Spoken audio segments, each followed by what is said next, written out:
Oh, here we go. You are far smarter than you can ever imagine. There is no obstacle that you cannot overcome, no problem that you cannot solve, and no goal that you cannot achieve by applying your mind to your situation. Is the music on? Yes. Okay, I barely hear it, but that's okay. As long as we're live. So used to hearing the fucking music. Like, yeah, bitch.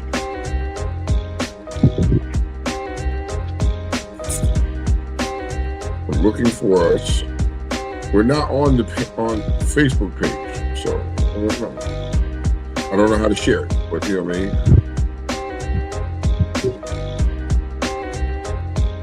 Is it a different name on the Facebook page? Hello? Let me check. Yeah, because I don't see. I'm on Beltway Radio, and I don't see anything up there. Mine just popped up for YouTube. Okay, you're on YouTube. You got YouTube handle. I'm on Facebook. Yep. I'm trying to see if it pops up for Facebook. Oh yeah, it is. I got it. Let me get to sharing it. Yeah. So let me share YouTube with you. You need your Facebook either? You said what? Yeah, I'm on Facebook. I got it on Facebook. You got that one. I'm looking at this one real quick.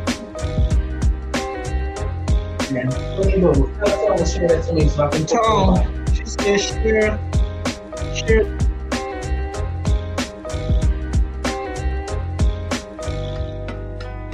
Go on and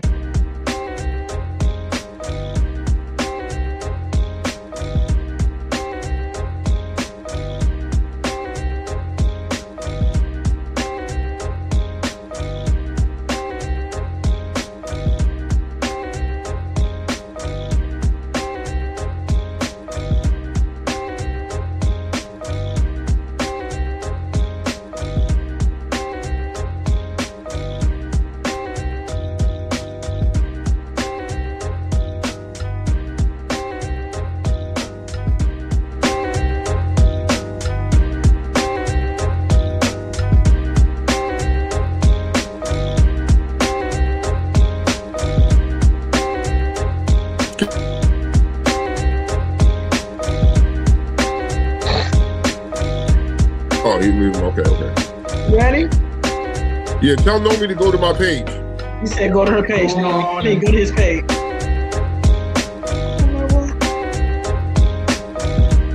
Popped up on Real Talk next week. Okay, here you go.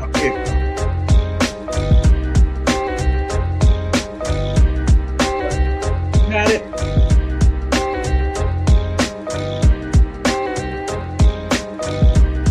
Got it. It's weird.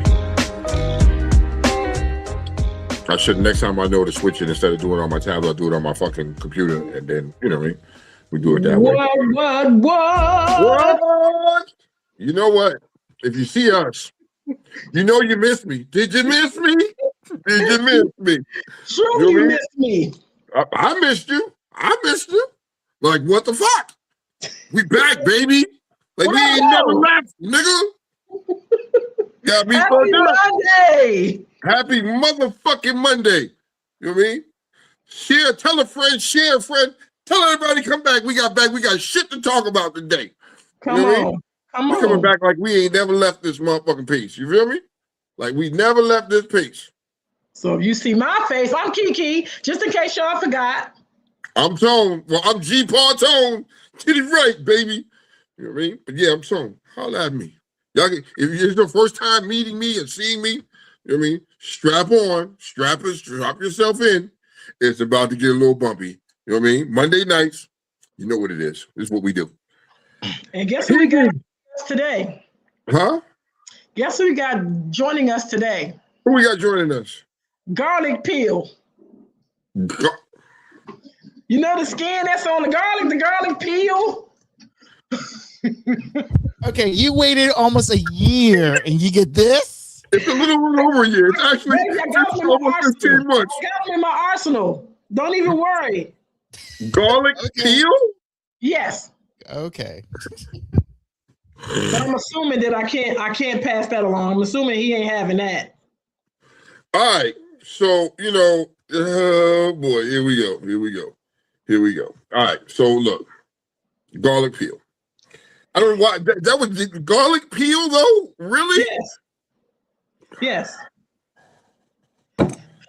So, all right. I mean, if that's what the fuck it is, and now it's got to go down, and that's what it is. Mr. Garlic Peel, how have you been, sir? It's been a long time. We ain't been here and done this together. How you been, sir? I've been very busy, so pretty active. But all in all, I've been good. So that's good. So and how about you? You've been great, actually. I ain't gonna. Life was life. We had to take a little hiatus. Get our certain things in the fair because life be doing that shit sometimes, and we needed a little break and everything like that. But we ready to get back to work. Ready spaghetti. Because there's so much shit that we need to discuss. You know what I mean? We need to get it. We just right now we're just trying to get the training wheels. We got some training wheels on our shit right now, peoples. You know what I mean? It's gonna take us a little minute to get the rust off and shake the rust off and get our swagger back. But don't worry, we'll be back with it in a minute. It may or it may not. It may or it may not. But what I do want the people to know is that they're what you're used to. We're going to elevate from that. We're going to incorporate what you're used to. But it's a new year.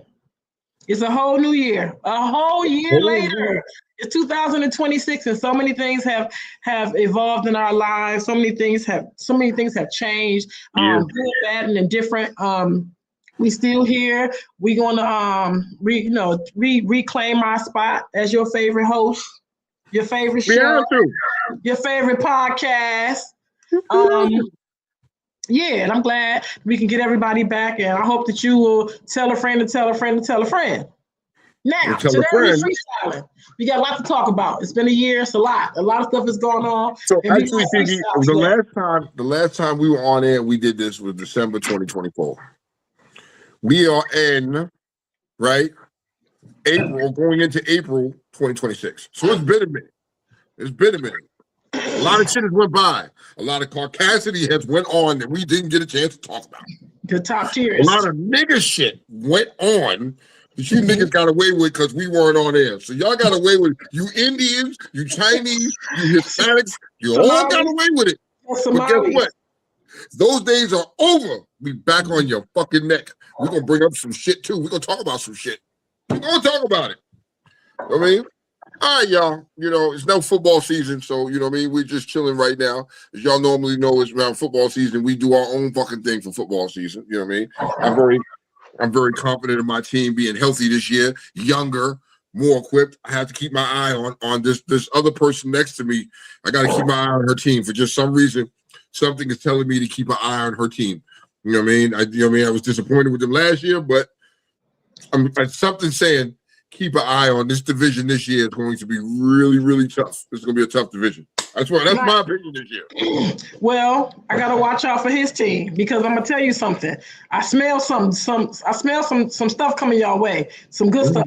I smell some ups. I ain't saying titles. I ain't saying titles, but I'm not saying titles. I ain't saying chips, but I'm not saying it. And I'm gonna tell you, our division are for real. If I can speak candidly, I'm a little scared of the Harbaugh side. You know what I'm saying? I don't know what he bringing. People keep saying nothing. But I'm a little scared of the Harbaugh side. I'm a little scared of y'all. Like it's a lot going on. The Eagles. We know what we can expect from them. We can expect it or not. So I'm used to them. Y'all, you got a whole new mixed bag. So I don't know. True. I mean, it's just like I said. This division in itself is going to get interesting. I really believe it's going to get interesting. You know what I mean? I don't think Harbaugh is going to be an issue the first year. I think in a year or two, he's going to finally get that team and fire on. We're going to see. I'm not going to say nothing. Because I have to ask now. Yep. What would you call them? Garlic skin? Garlic peel, garlic skin. Yes. Mr. Garlic Skin, how do you feel about Harborough exiting your team and going to the Giants? We wished him well. It's I've said it to many people, and I've said it on No Filter Sports. The last season was not his fault. Some of the players have mentioned the fact that it was on them. Injuries plagued that team. It was unfortunate. It took the to the last kick, to see if they were going to go into the playoffs or not. And Steve Bisciotti pretty much mentioned it's like it would have just saved his job for another week, which I do and don't blame him. But like I said, I do wish him the best in New York. I think he's got a tough task of trying to build something up there because he's not. I mean, he's got some guys that are coming back from injury, for one. And then two, he's going to be dealing with an ownership group that pretty much is really, really old school. Even though they're giving him some the honeymoon treatment, so to speak, give him a lot of leeway to do whatever he wants to do. And I think he deserves that respect. I give him that. But all in all, I'm gonna miss him. So let's put it this way. I mean, he's him. It was one thing for how the Ravens let go Brian Billick, but for John Harbaugh, I thought he would have left on his own terms. How do you feel about your new coach coming in, and where your team stands at now with the exit of Harbaugh? He was not my first choice. Okay. I wanted Brian Flores. Okay. After looking at his resume and where he's coming from, I was completely forgotten that he did coach the Ravens, part of one of the defensive teams in the early 2020s.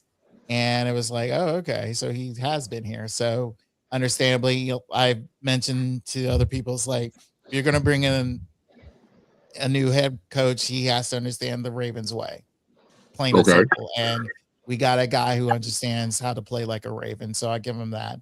As of right now, it's kind of like like I said, it's going to be kind of how John Harbaugh replaces Brian Billick. It's a wait and see. So he's getting a 2-time NFL MVP as your quarterback. You got a top tier running back. My main thing and concern from here on out is you need to rebuild that defense and offensive line, plain and simple. So hopefully we'll do it in a draft. We'll do it more in free agency, and we'll go from there. Okay. We're gonna see. Mr. Coleman said a team named not the Eagles will make a deep run in the playoffs.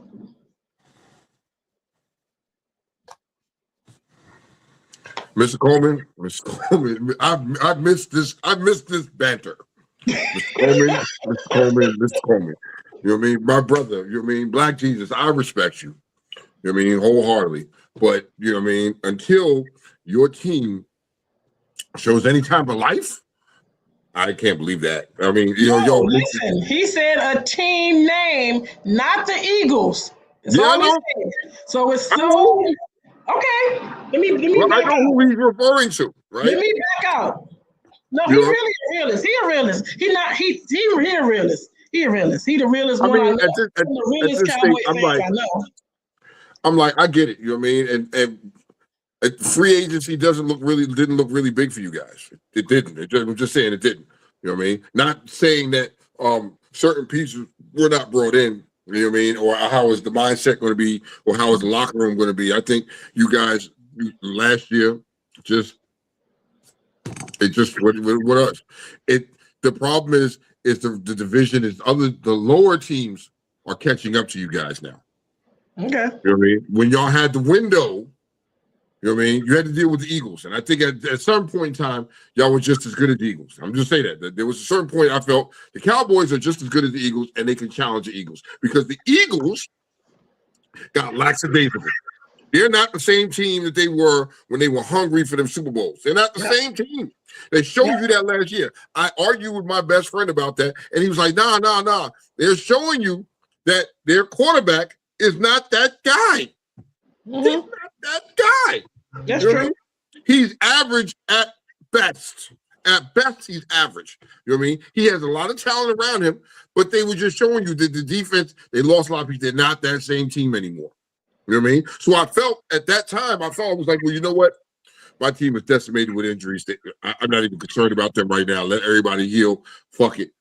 But your team, I felt had the best chance, and it just didn't work out for them. It just didn't work out. It just didn't work out for them. So this coming year, I want to see how things transpire. Like I said, this division is a division to keep your eye on.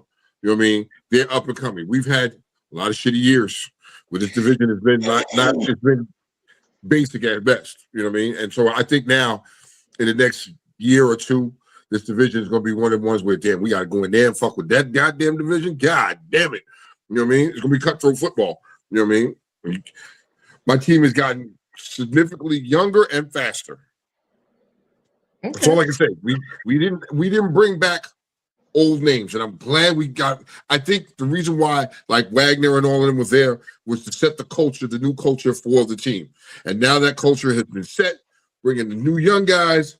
Let's run with it. Let's run with it. Let's go. I got a question for you about Mr. Wagner. Okay. You think he'll retire, or you think that he's gonna stay back, try to stay in it to get that last title he got to get? Because he's right somebody's got to pick him up. Somebody's got to pick him up at this point. You know what I mean? And he's. Sometimes people get into a position where they don't know when to just say, "Yo, enough is enough. I can't get it. I'm not going to get it." But you hold on because you think you can. You know what I mean? And sometimes I'd rather see some of these older players go out and stay where they were on top. When you just stay, like if you have an Aaron Rodgers, and stay right. Even though I got to look at Nomi and say, last year I thought fucking Aaron they were going to be some trash. He proved me wrong. What I be telling y'all? Don't I tell you every time? Look, I'm not even the Q dog. Don't I tell you every time? You did. So not taking nothing from him. The Steelers was just didn't have enough gas in the tank to make it happen. But you know what I mean? Yo, I had to respect the dude because the dude did ball for y'all. He did ball for y'all. You know what I mean? Like I couldn't even argue it. Dim said, "Stop it."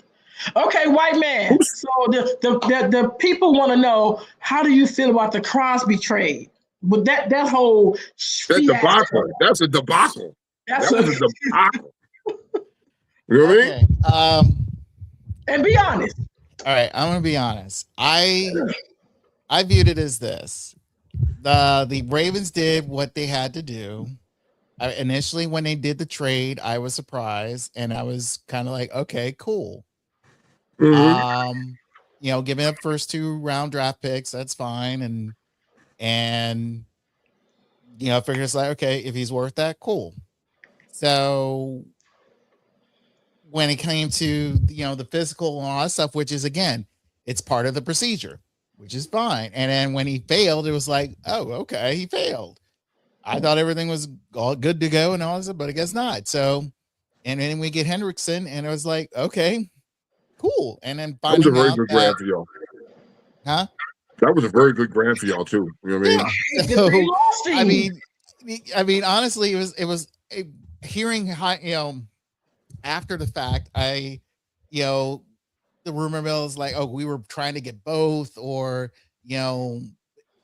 Crosby, we really didn't want him. We wanted Henderson anyway, and we wanted our draft picks back. And it was just like, look, Eric DaCosta had learned from Ozzie Newsome, and it's like, look, our draft picks is not just it's currency for us when it comes to building the team. So either we can spend it, or we can use it on the picks that we plan to get, or spend it on getting some decent players to help build the team right for the current season.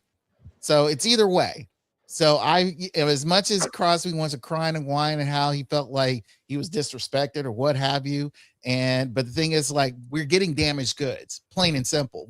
And even though you say you may be ready by, probably opening day, we're unsure, but still, it's like we're getting damaged goods, and it's like, no, we want a guy who's like physically 100% ready to go, and we've already dealt with the whole crazy injured season, and we don't want another one starting right off the bat.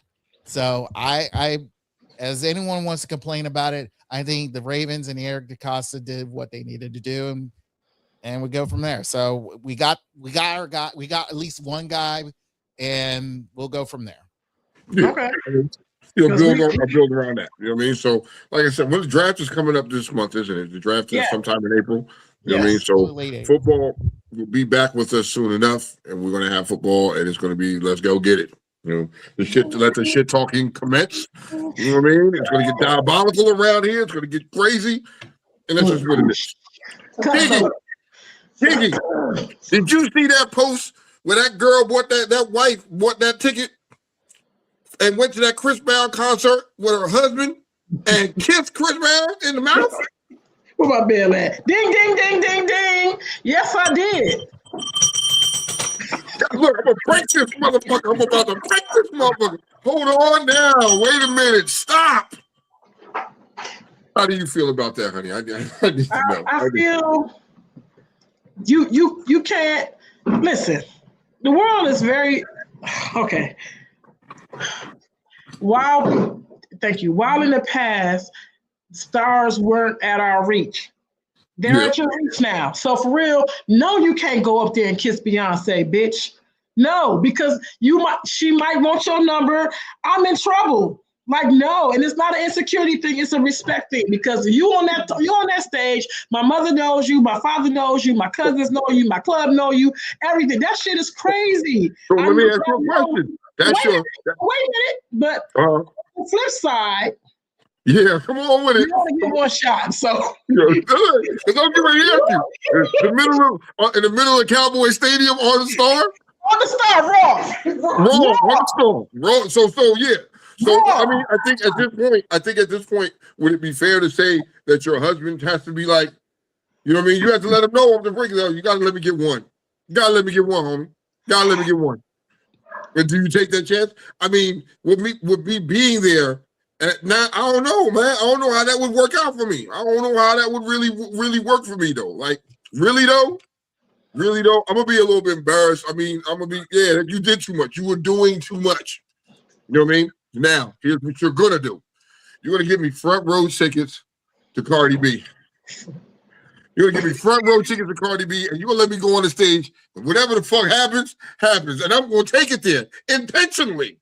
I'm taking it there. Okay. I deserve a pass.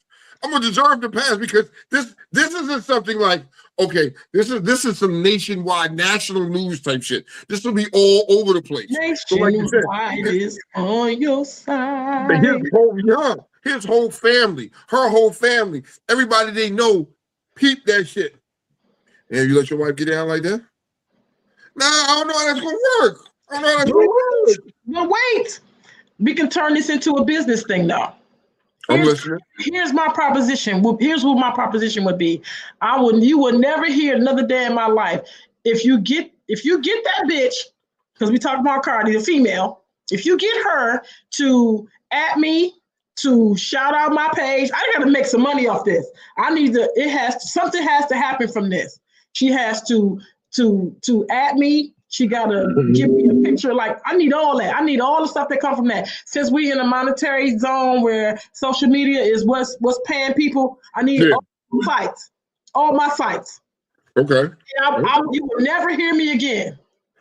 Would you go for that? If I told you as my husband, I'm gonna get Chris Brown, would you go for it? I mean, for one, I guess in the marriage you gotta have communication. There got to be some type of communication, you know what I mean? And knowing that I'm going to this concert with my wife, and she has this fucking issue where she has this thing for Chris Brown. All right, cool. And you happen to get on the stage and you just take your chance and shoot your shot and bang. You know what I mean? Was there tongue involved? Yes, you know what I mean? Absolutely, there was tongue. I don't know. I don't know. I mean, yo, Reggie said, if you're gonna do it, you got to be ready to throw the whole relationship away. Like this is some get back and you done. I mean, you know what I mean? Like, you mean, like, yo, I gotta agree with that because, yo, I'm gonna be on some, the fuck kind of shit is this? What the fuck just happened? Did you really do that shit? You know what I mean? Now we are left with questions. Did they have a conversation? Can you imagine what that car ride home was like? Listen, when Bitch, you had to get on your good foot. You had to get on your good foot. I don't know the fuck out. We got to leave right then and there because I need to see what's next. Like for the woman in me, I'm sorry. Like if you're gonna do it, you got to do it all the way. You see the movie when they what was it? Proposition. Indecent Proposal, where the man charged $1 million to sleep with her for one night. That Chris Brown is a golden ticket, May Torch Red. It's a Willy Wonka ticket. It is that is it. And for real, while you're kissing me, I know the room number is in my ear. I'm telling you something. Okay. So you gotta finish it up. It's only right. I mean, at that point, you already tongue kissing. You might as well go all the way and just fuck them. You know what I mean? Like, yo, I don't know. For me, I'd have just been like, oh, that's what we're doing? Not saying a word, not even arguing. I'm like, oh, that's what we're doing? Nah. Because the whole time, I'm thinking about, oh, you didn't open the fucking door. Game on, bitch. Game on. There is no greater disrespect than her kissing this man in the mouth. There's no greater disrespect. You would keep me. You would just get me back. Like you would keep me. You want to say? I mean, depending on how much time is invested, what we have invested. You know what I mean? There's going to be a deep conversation. Like, yo, you just threw all that shit away, just to, you know what I mean, because of the spur of the moment type thing. Because you were feeling that shit. What does the ride home sound like, Tom? The ride home. The ride home will be yo. I'm the type of nigga. The ride home, I'm gonna drive. You know how you out on the side of the road and it got the whole time I'm driving on that shit. You know what I mean?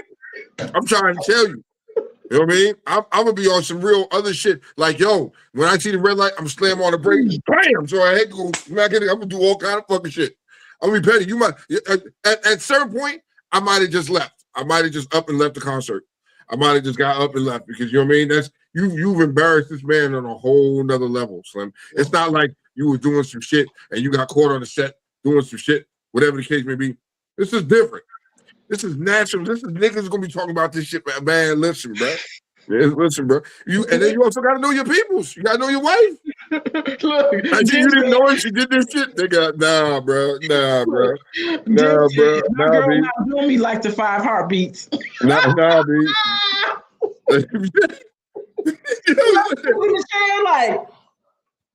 I mean, you know, it's fucked up. Anyhow you look at it, it's fucked up. It's fucked up that shit happened and how it had to happen. Can you imagine him sitting there and she did that shit for?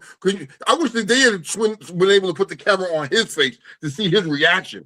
I want to know what his reaction is like. I think I have a video with the reaction. I believe I have a video. I believe so. I'm gonna put it on the page. How would you react? Hold on, wait a minute. I got my phone right here. Wait a minute. Bring that up and tell me how would you have reacted, right? If that had been your people's. Oh, that wasn't gonna be me. Oh no. What you mean? No. What you mean? That ain't gonna That's your man, right? That's your man, and then your man went and did that shit on national live TV. That ain't my man. No, let's say your man. You had a concert, and your man had a chance to be on stage with Janet Jackson or Cardi B or somebody. You know, somebody like that. You know what I mean? Nia Long. He was in that proximity, and he could do that shit and get away with it. He did that to you. How would you feel? Who would be your first reaction, Kiki? Oh, you ain't hear me? That ain't my man. That ain't your man? Oh yeah. No. Who this nigga? I don't know who this nigga is. You know what I mean? Yo. There will be no more conversations. There's nothing to talk about. I mean, yo, you could a garlic peel. You know what I mean? You had to name him that of all names on the first day back. Mr. Garfield, let me ask you your opinion. Now, this is your wife is on stage and she did this shit with Chris Brown. What is your reaction, sir? Just curious. I mean, she's in the moment and all that stuff, knowing full well that she's coming home to me, not to him. Mhm. So, I mean, whatever she was feeling that moment in time, hopefully she'll bring it back home to me in the bedroom. I can see your point. Yeah. That's a respectable way to look at that. That's a respectable. You wouldn't feel like embarrassed or shamed in any type of way. What kind of conversation would you have with her? Without, I mean, you know what I mean? look, we've all been to many concerts where, and especially with, whatever, female person you went with, and they'll feel some kind of way with whatever male act is on there. Mind you, as for us guys, to this day, Velvet Rope, Janet Jackson, seeing that guy be on that stage and almost having a freaking orgasm 10 times over. He did. When he got locked into a chair. I mean, you wish you're that dude. So, I mean, yeah, very much so. Come on. So, I the way I see it is like, if you're that close to a celebrity, especially a musical act celebrity that you've been fawning over since God knows how long, trust and believe your natural animalistic instincts will kick in, and you want to ravage that person as delicately and politely as possible without getting kicked off stage. I mean, I get it. It wasn't no sex involved. The tongue kiss was a reach, but it wasn't no cocaine. They didn't put no cocaine out. You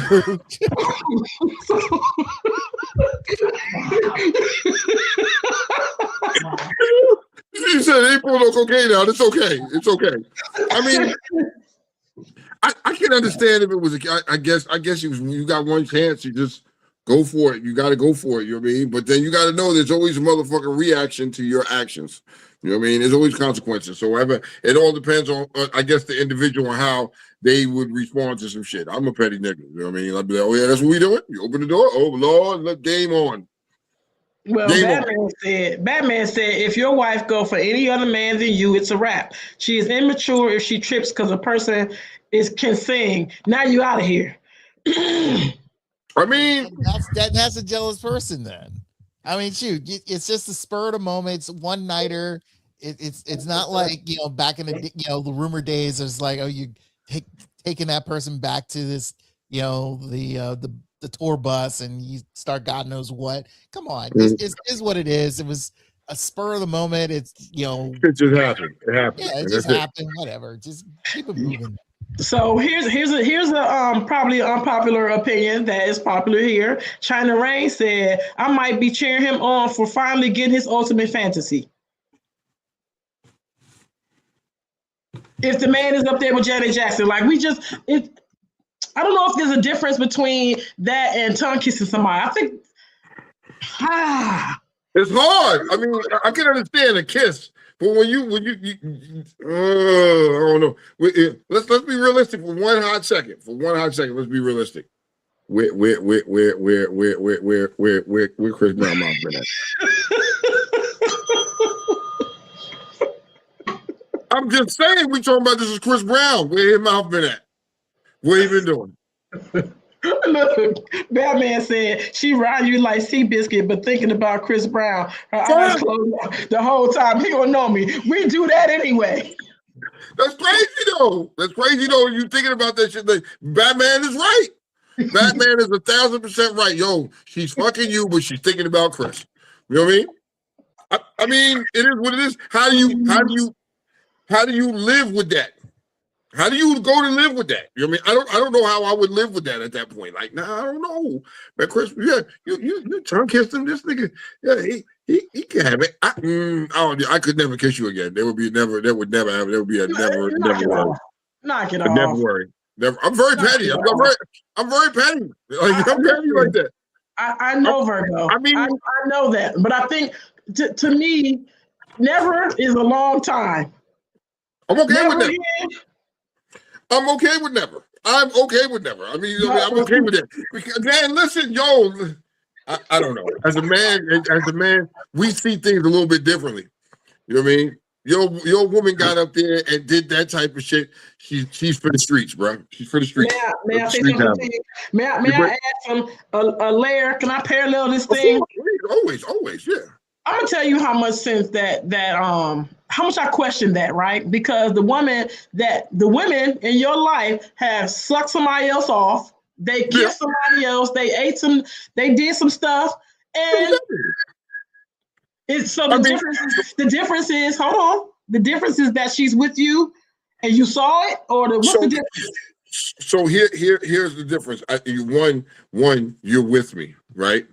And those actions probably happened prior to me, whatever the case may be. I'm not privy to that because I'm coming in with some type of baggage myself too. You know what I mean? If you come into a relationship thinking she's never done nothing, then you're naive and you're stupid. Period. Correct. And this is right? Correct. You accept that, right? But now, this is a little different here. Now we're together. We have some type of these two are married. There is a different kind of motherfucking thing there. You know what I mean? And for you to just jump out there and make that type of like here, nah nigga. I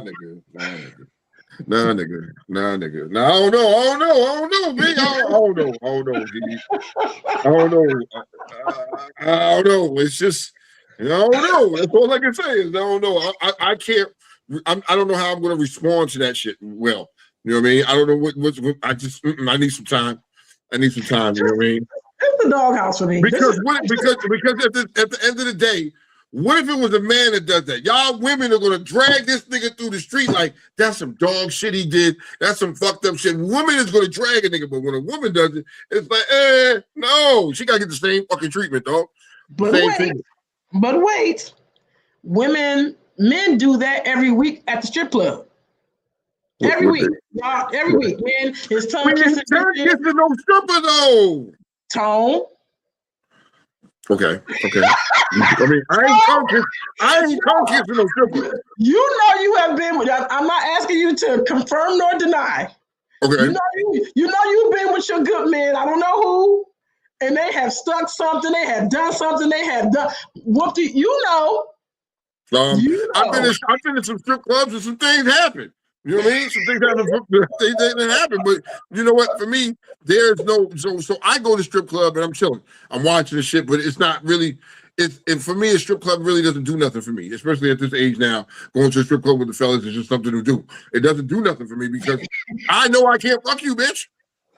You know what I mean? So you doing all this shit, but you just want my money. You know what I mean? Fuck that. You know what I mean? But in the back of my younger days, I can't tell you, or I can't neither confirm nor deny. Some shit may have happened at a strip club, time or two, down in DC, you know what I mean? Or what was that, the Bamboo Lounge? I can't confirm or deny, you know what I mean? I will neither confirm nor deny some shit happened when I was younger. That's all I'm saying. Dip need to stop. Dip is saying not during or before. He said it's before, not during. What? Thank you. Thank you. What you think is wrong? Before you're like, well, you got your past because you doing all this nasty shit to me. You had to learn somewhere along the line, and you experimented on other motherfuckers. All right, cool, I get it, no problem. But during, nah, B, you for the streets, y'all. You for the streets. You for the streets. You doing a whole lot. You know what I mean? Check. You're doing a whole lot. I mean, I'm just saying, that's just for me. And I'm like, I don't know. It's all good. You know what I mean? If you like it, I love it. I want to see how that relationship turns out. Don't be surprised in the next few weeks you see a divorce come up or something like that. You know what I mean? Or whatever the case may be. Keep an eye out for these two. It is what it is, you know? Boy, Kiki, I tell you what, you know what I mean? For spring break, you know what I mean? Them fucking airports was disrespectful, bro. It didn't matter. I was just going to talk about the airports. That shit was disrespectful. You hear me? Like, yo, the way them fucking, man, I don't know. I ain't built to stand in no line like that. And some of these people were standing in line for hours. Like, the shit was like, I think slow-mo yes, 4 hours. It's crazy. And then you're not even at your gate. You're just standing in line trying to get through TSA. Nah, y'all bugging. That was just too much. You know what I mean? I think it's So then, if you're saying that's the case, and the way to remedy that was to have the National Guard there, do you agree with that?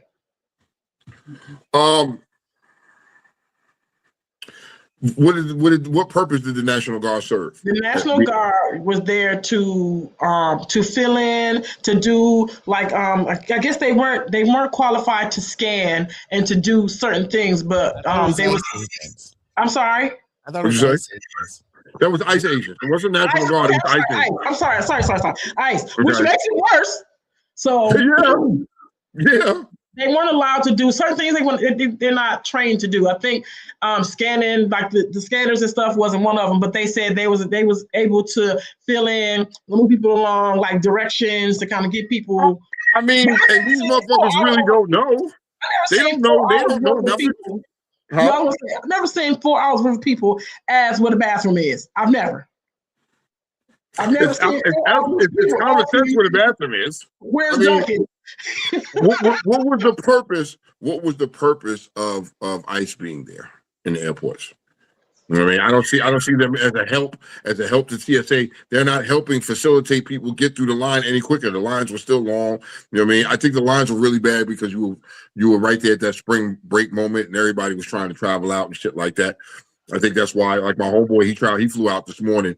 And my homeboy flew to Puerto Rico this morning and flew out and was like, yo, there was no lines. He was just like right through. Well, you know why? Because now the people are coming back to work because they came up with something for them. They weren't getting paid. Today was the first day. First day that they're starting to get paid again. Yeah. So I think it's a would you say right, man? Oh, I think it's a shitty deal for TSA agents and the way it is, and that when shit not going their way, them niggas don't get paid. I wouldn't come to work neither.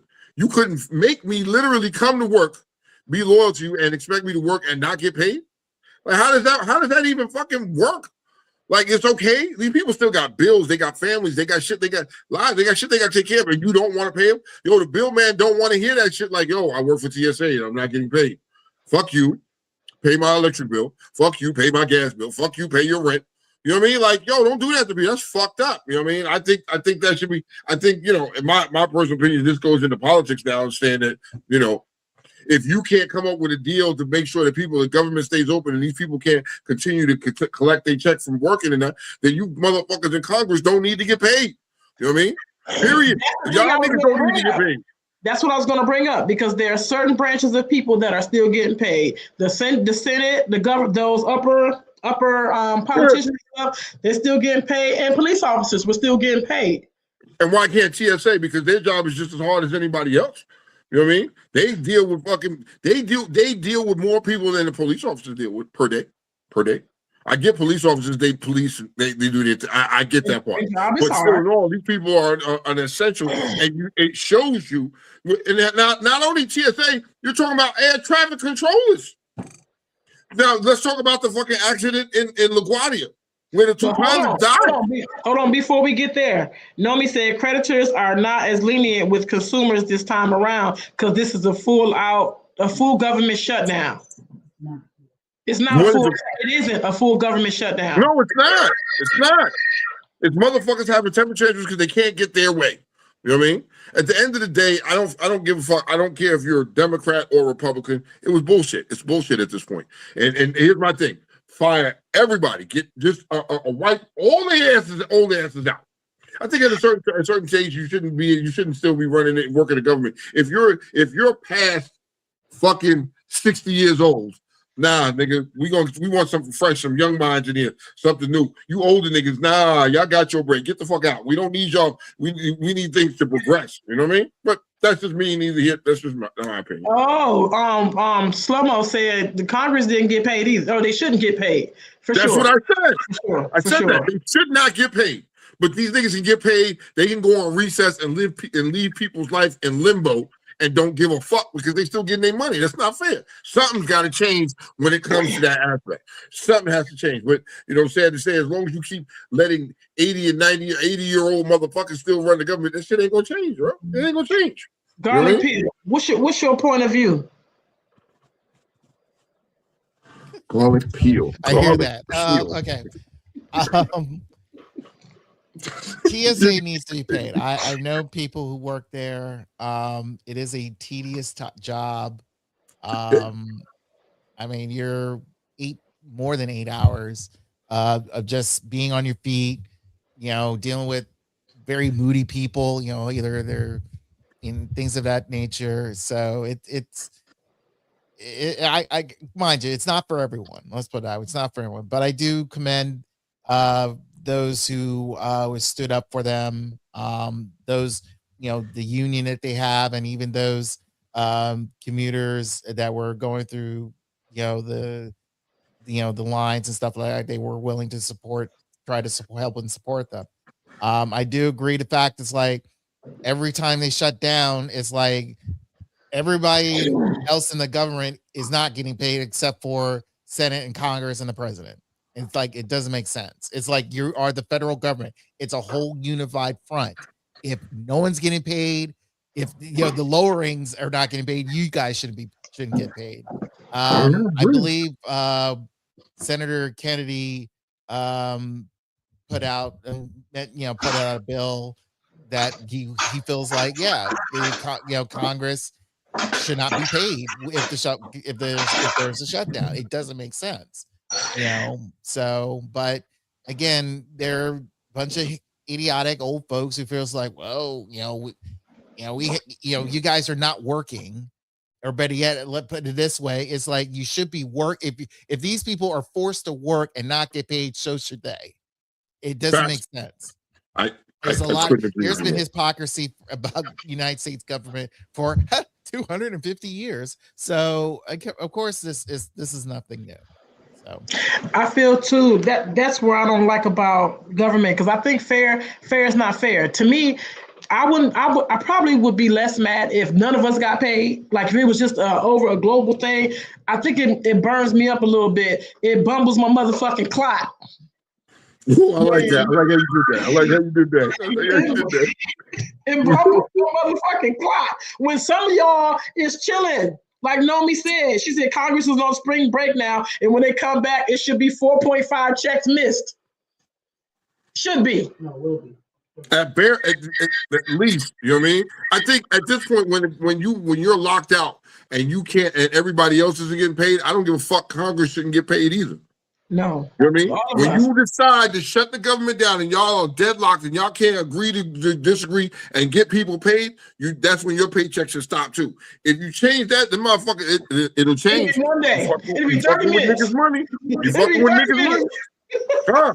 No, they got that shit right back. You know what I mean? We're leading into shit. We don't have money for shit around here and to pay the TSA, but we got billions of dollars to waste on a bullshit war, or not a bullshit, but a war that. I don't want to offend any people. That's the fuck I do. Want to offend some people.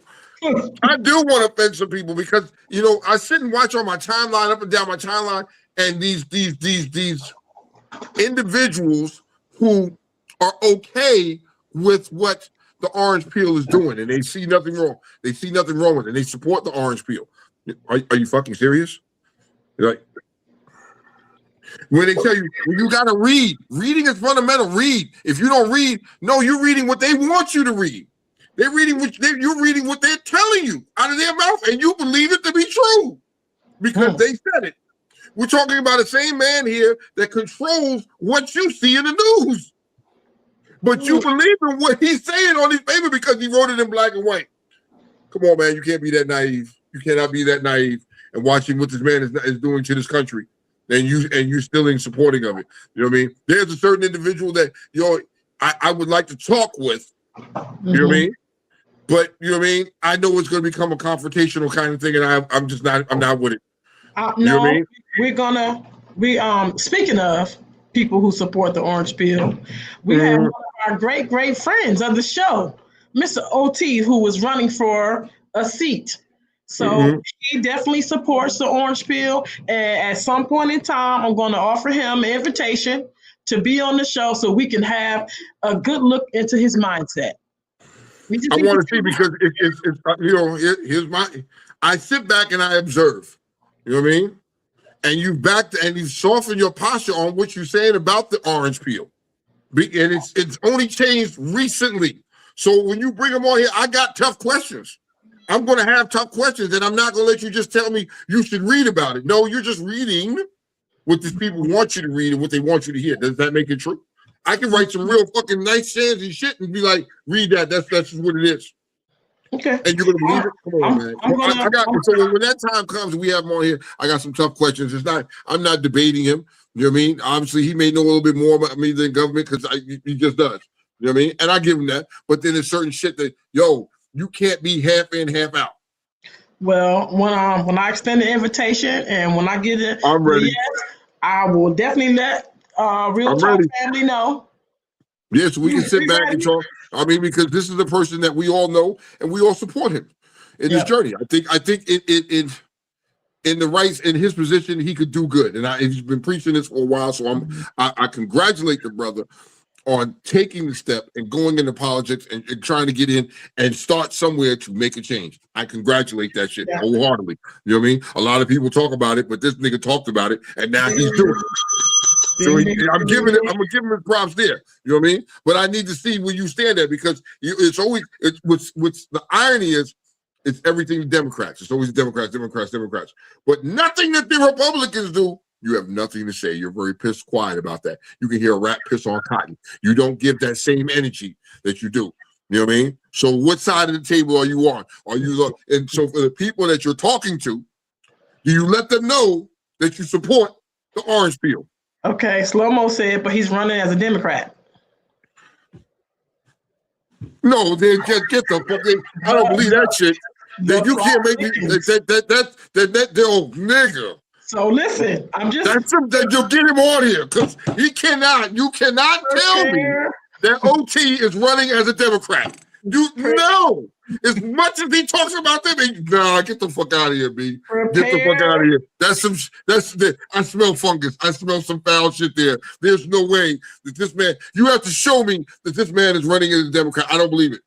Okay. I do not believe that. Legislative district to District 25, grill him to death and he will explain it all. So we will have him on here. When I extend the invite, once he accepts or denies, the show will know first. You will know first. But I'm sure he ain't ducking. He ain't ducking nothing. If I know he's not the type of guy. So he's not the type of guy to duck. But when you get to him, he becomes instead of my concern is, you know what I mean? When people disagree with him, it became a little. It sounded like it was confrontational. You know what I mean? And people do not want to debate with you and get into it with you like that when it comes off as confrontational. Because I've noticed people say on the post, people don't want to talk with you or debate with you because now it becomes confrontational. You know what I mean? Well, we have to see because that's not our experience. So we have to see. Yeah. And if you are going to stand up in the seat, this is little bitty real talk. This ain't the whole district, you got way more than us. You deserve to know everything about this candidate and make it right because since you decided to start running, you ain't making those posts, those dramatic posts about the Democrats and about Trump and all this other. And when you support that's it. You can't, but you can't hide from it either because you already did it. Yeah. So your opponents will know this and challenge you on that. Okay, so look, Slow-Mo said I had spoke with him because I had concerns. We agreed to disagree with some things. He had some very valid points. Some I wasn't keen on, but I like his mission. Once again, let me stress this point. I support what he's doing. I think it's a great thing for what he's doing. Some of I'm definitely gonna agree to disagree. I am definitely, there's no question to it in my mind. I'm going to agree to disagree because we see things totally different ways. There are certain things that we see. There's certain things that I look at on this post and I agree with that. I think that's right. I agree with that. And then there's other shit. Nigga, nah. We're not, you know what I mean? We're talking about immigrants. And then when you talk about ICE and removing immigrants, everybody's bad. Everybody now is bad. Everybody in the country, they're removing. There's just so many bad motherfuckers in this country, but it's the Democrats' fault while they're here. Oh, God. Okay, so we're going to leave that alone. We're going to move on. Let's move on. We are, but I want to let these last two comments be heard. I can't see. Where you see the comments at? Because I don't see no comments. I'm on Facebook. I don't see them. Facebook is shitting on me once again. Did you play? You got to tap the show and play the show. Did you tap it?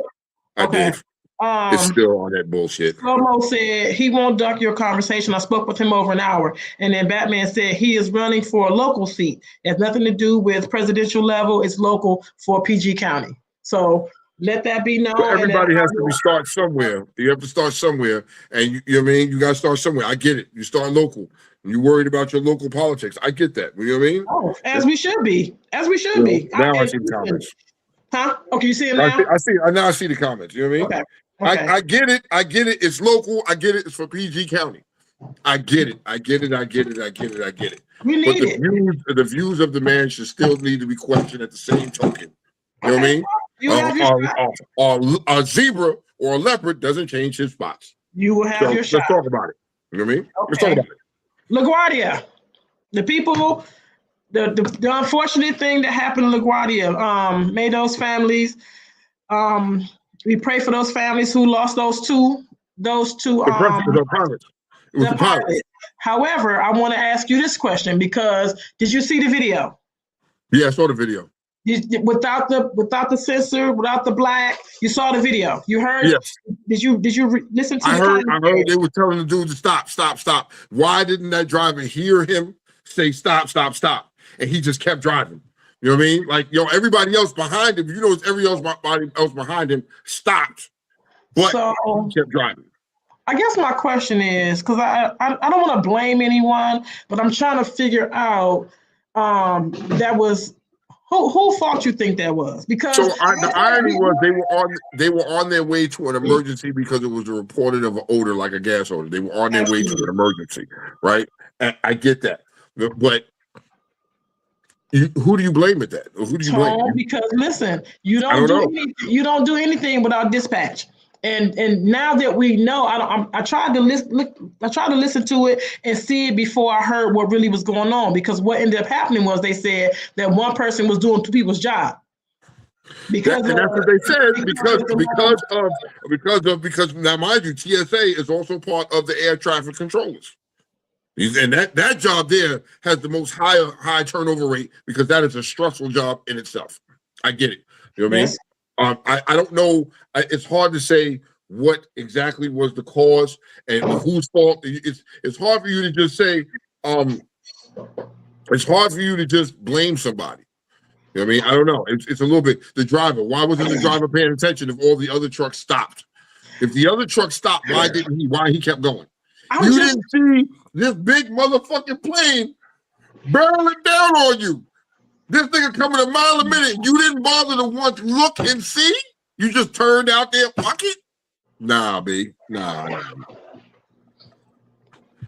I think it's more than that. It's more to that story. You know what I mean? We could take that back, Kiki, to the accident they had right here in Reagan National, where the fucking helicopter hit the commercial plane and killed them. You know what I mean? These accidents are starting to become more frequent. You know what I mean?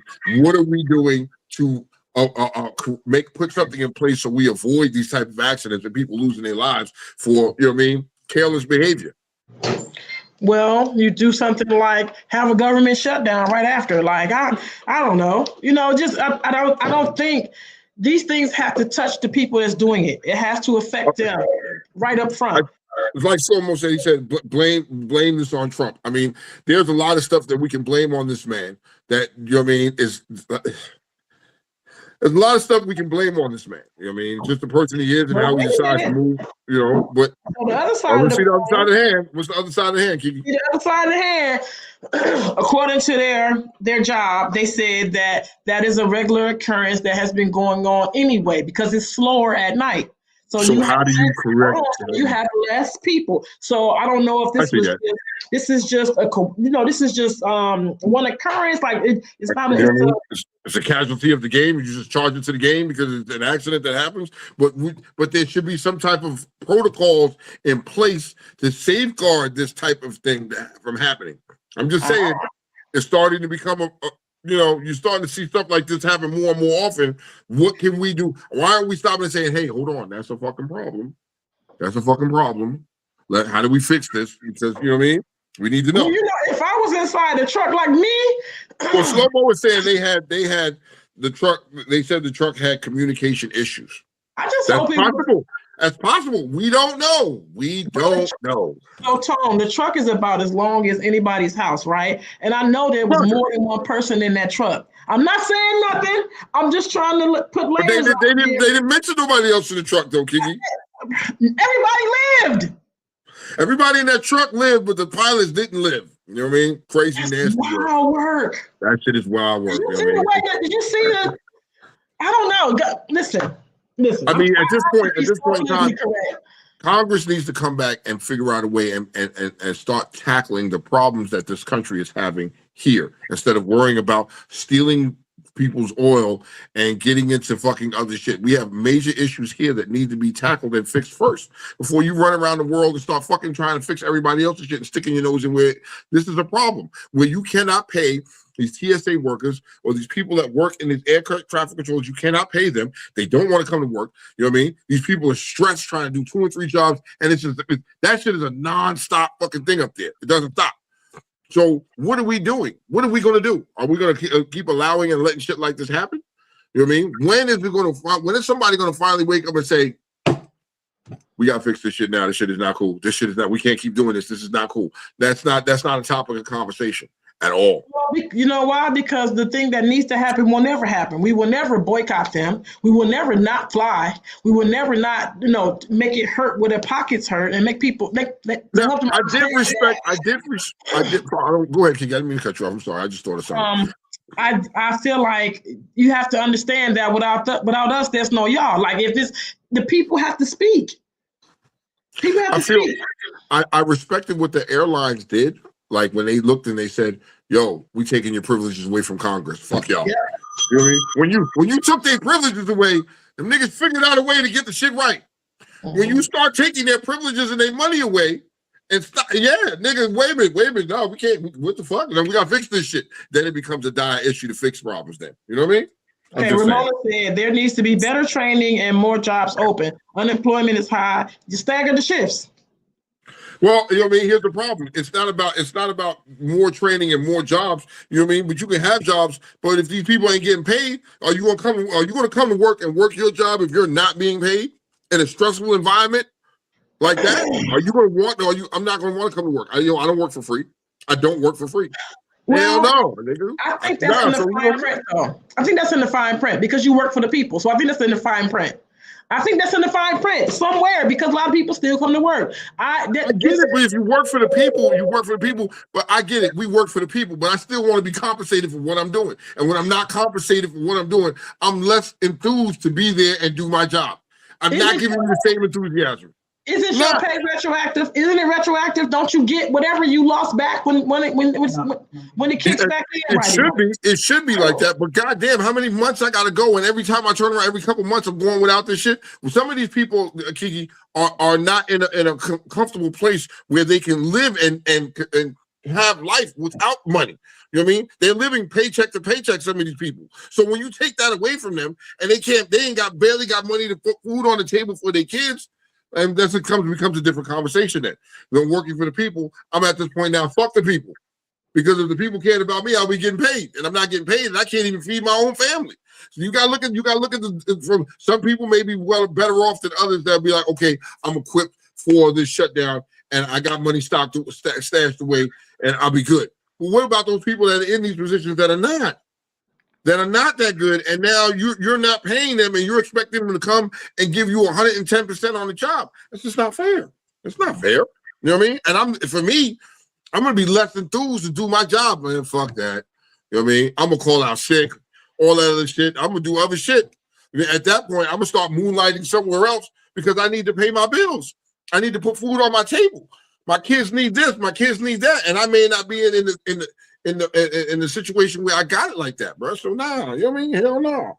I mean, that's just the way I see it, you know. Do we have any government workers on here? Any federal government workers that want to add their spin to it or give us their experience? It's against the law for air traffic controllers not to come to work. They have to come to work. Reagan made this standard back in the 80s. Okay. Okay, you're making it mandatory. You know what I mean? Now you're talking a person that's disgruntled, that's been working forever. They've been working 2 shifts back to back or whatever the fucking shifts work, and you're not being paid. And you're already working in a highly, we all know that job is highly a stressful environment. The turnover rate in that job is ridiculous. You know what I mean? People don't last in that job because it's too much. It's just too much. You know what I mean? Shouldn't be those be the people that be taken care of first? They should be. I'm just saying. You know? Well, then that wouldn't be fair. It wouldn't be fair. So Nomi said retro pay is not guaranteed. So what if the retro pay? Well, now you're doing all this shit. What if you don't get paid all your back money? Then what? I mean, you have to look. We have to look at everything when we look at this. You know. And I want you to look at everything because look at here. You ready? Look. You ready? Yeah. You ready? Unpopular opinion coming. Here we go. That's part of your job. I'm gonna take you back to something that I think I said before, right? Part of my job, which I did not like, was during COVID. I was essential as hell. I had to show up. I didn't care. They didn't care what happened. It's part of the paperwork. Number two, I do not work for the government, and I'm in no way making light of their situation. But I, even as a hairstylist, have to pay my own taxes. I have to do my own things. If I don't go, I don't get paid, right? You know what I do? I just save a lot of money because I know a drop's coming. I'm just saying, like, I can't. I don't want to sound insensitive, and I don't want to sound ignorant. Okay. I think some of these people have retaliatory efforts towards some of the government workers who don't come. I think that you don't come to work, you ain't feeling this, and you show it. Sometimes you're on a shopping block too. So it's like you damn if you do and damn if you don't, so to speak. You know what I'm saying? But I want some government workers to either shut me the fuck up or help me out. Like if anybody on here work for the federal government, Spider said it's no fine print. Unless you're a federal essential employee, you don't have to work during shutdowns. It still costs money to get to work every day, gas, parking, etc. I am a federal worker. There it is. So, are you still inclined that you know that you got to pay all this extra shit? And like you said, you taking some of these younger people that aren't in situations, they aren't in a Kiki situation where they have a second job where Kiki is, like she said, I'm saving all my money. And I'm saving as much as I can. I get it. But some of these people aren't in that position to do that. You know what I mean? And this job is their means of this is their lifestyle. This is everything for them.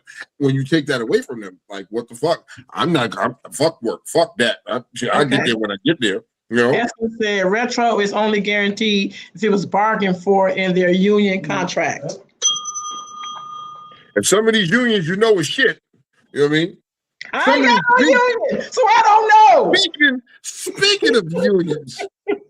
Oh, what you know about the union, Tone? You know anything about the union? Speaking of unions and speaking of shit that's going on, there was a while back where I couldn't say smash. Well, now I can say Washington Gas. How's that karma, you funky bitches? So there's a lot that you people do not know, especially for the ones that live in DC. Okay. Great leaks have been graded wrong in the city. There's over 1,600 complaints. 1,600 complaints of leaks graded wrong. Those are all fines. Can you tell us what a leak grade is? Can you tell us what leak grading is? Okay, so in any day, any given time in the city, there are thousands of leaks. There are thousands of gas leaks on a system. No system is perfect except water. Everybody has some type of fucking leakage. Gas, in particular, has leaking problems. Right?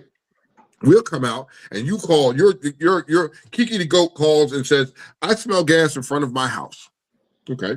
You know what I mean? We pull up, we come out there, and we get to grading the leak. We, depending on what the severity of the leak is in the ground, we go by numbers.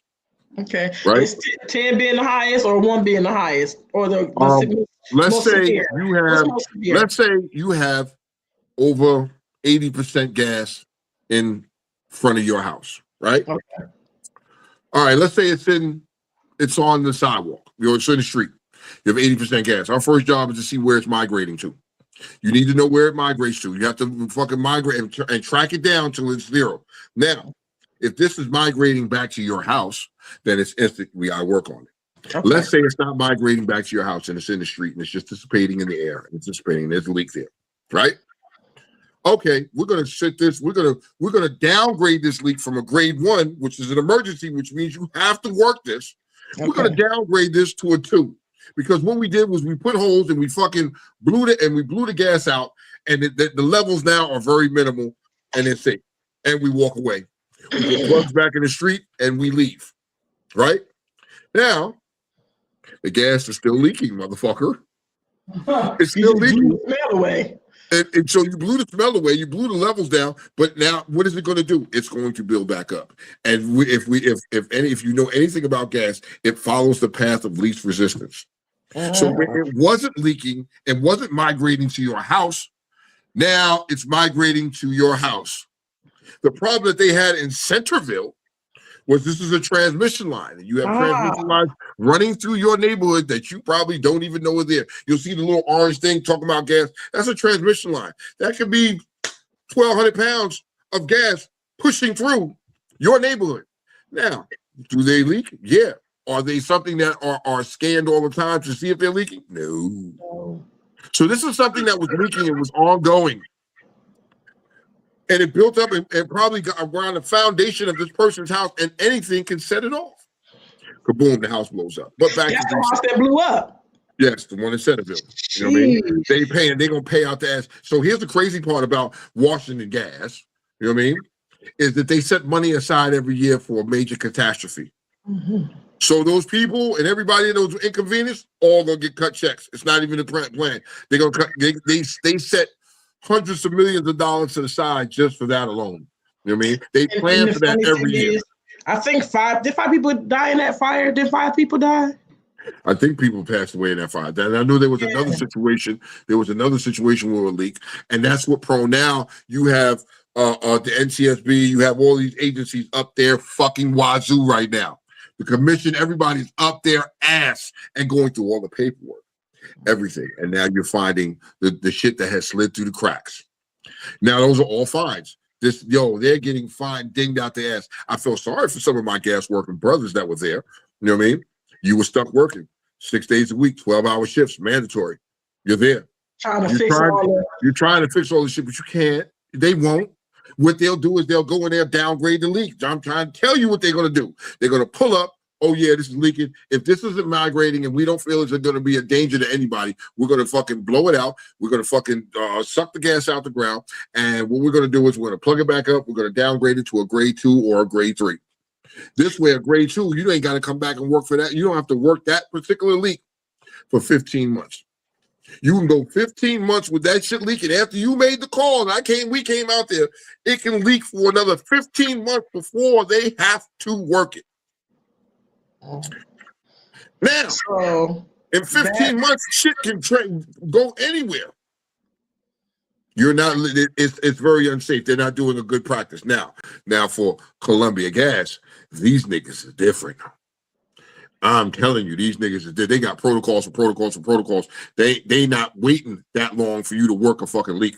Now you get out there, we're gonna fix that shit. Dig it, fix it. Dig it, fix it. Dig it, fix it. You know what I mean? Just saying. So let me be correct. That Centerville, that you're not saying that that's what happened. You're saying that that's what could have happened. Like in that Centerville. I'm saying what happened is what was said is it was a leaking transmission main. The problem why it went on for so long is because they couldn't find the fucking leak. Okay. Here was the main issue was they couldn't find the source of the leak. Every hole they opened, every place they dug up was 100%. Good Lord God, do you have no idea how long whatever that was leaking in the ground? You know what I mean? It was leaking. Nobody smelled it because it's leaking. It's going through the track. It's going through cracks. It's finding its own way. They opened up the ground so many times and still couldn't find this fucking leak. That is what you deal with every day that you don't know. You don't know about. But Washington Gas, calm as a bitch, boy. And I'm glad I was here to see it and watch you get served up for what you did to me, you motherfuckers. Moving right saying, along. people, if you smell gas in your fucking neighborhood and you happen to smell it or you think you smell it with, call these motherfuckers. Make these. It doesn't cost you nothing to get somebody to come out and come check. And if you still feel uncomfortable, call the motherfuckers back. You know what I mean? You're talking about you. This is your life, your families, in your neighborhood. So, you know what I mean? let me ask you, since we're talking about this, if I call and there's something going on and you do all your digging, whose pocket does that come out of? That doesn't come out of your pocket. Okay, that's You're what not. Your homeowner is not charged. If you call and say, "Hey, I smell gas," and we find something leaking out there, it's not coming out your pocket. Now, however, if you have a contractor that's working and hits a line and hits a line on your property, that contractor is held responsible for that. Okay. You know what I mean? Because there's laws in place where you're supposed to use miss utility and all that to trace out the lines and know what shit is before you start digging. You can't dig unless you know what's in the ground. You know what I mean? But it doesn't come out of your pocket. So if you're walking your fucking dog and you smell gas, don't be like, "Oh shit, it's okay, it's no big deal." No, call these motherfuckers. Mm-hmm. Call these motherfuckers. But don't just run home. Call these motherfuckers, but stay there. Because if you call, let's say you out walking your dog or you jogging or something like that, you smell gas and you call it. You go about your business. Here's what's going to happen. It's called a drive-by. Here's what's going to happen. Here's how the drive-by works. Depending on where the fuck it's at, you know what I mean? A nigga going to pull up, look around, stick his head out, I don't smell nothing. Walk around, I don't smell nothing. Get back in the truck and drive the fuck away. Now with gas, it's weird like that. You may be standing there 1 minute and, oh shit, I smell it strong, and then the wind shifts and it goes another direction. If you smell it, that means something's leaking. Now, you're more prone to smell it in the summertime in these warmer months when people are not using gas as much. Is when you're going to start to smell leaks. You'll start to smell leaks in the beginning of the summer. Probably sometime during the summer, you're going to smell some shit because the pipe expands, and in the wintertime, it contracts. When it starts to get cold outside is when you get an abundance of your calls of fucking leaks because now the pipe is contracted and it's found a way for gas to leak out. You know what I mean? So what if I happen to be walking down the hallway, wherever I work? Okay. And you smell gas. Call a gas company. Call the gas because here's the first reaction that people do is they call the fire department. All the fire department's gonna do is come out there and be like, "Yeah, we're gonna turn the gas off and we're gonna call the gas company." Okay. Your best bet, and even though in these situations is call the gas company. That should be your first call. Always is call the gas company. You call the fire department. The fire department ain't gonna do shit. All they're gonna do is come out and turn it off and be like, "Okay, we made a safe exit out." And then what they're gonna do is call us and be like, "Hey, you gotta find the leak now." Okay. The best bet is to call us. You know what I mean? Trust me, call the gas company. You know what I mean? Well, and if you're uncomfortable and you still don't feel comfortable, you still call them niggas back. They open 24/7. Them niggas don't never close. If you smell shit at 2:00 in the fucking morning, call them motherfuckers. You smell shit at 4:00 in the morning, call them motherfuckers. You smell shit on a Sunday, you know what I mean? Call them motherfuckers. It doesn't matter what day it is, what time it is, call them. Like, I can't help it. For me, my nose is trained. So I've been out places, like I flew out to Texas, and I was in Texas in February, right? And I walked inside a fucking place, and I was like, "Damn!" You call Washington. Smell gas.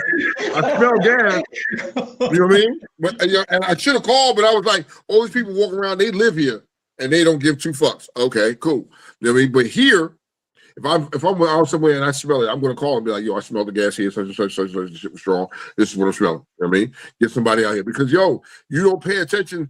They don't pay attention. You know how long there was a gas leak. Remember on King Street by where we used to go to TGF Fridays on King Street? Right there. There was a gas leak in the intersection right before that, right in front of that apartment complex for so fucking long. And every time you drove past there, it was fucking reeking. Do you know that gas leak stayed there for almost 3 years before they decided to dig that? And it was almost there. It was like that for 3 years. So God knows where the shit migrated to if it gets in the sewer. See, here's the problem. You can have this like in Centerville. This gas leak could be miles and miles away.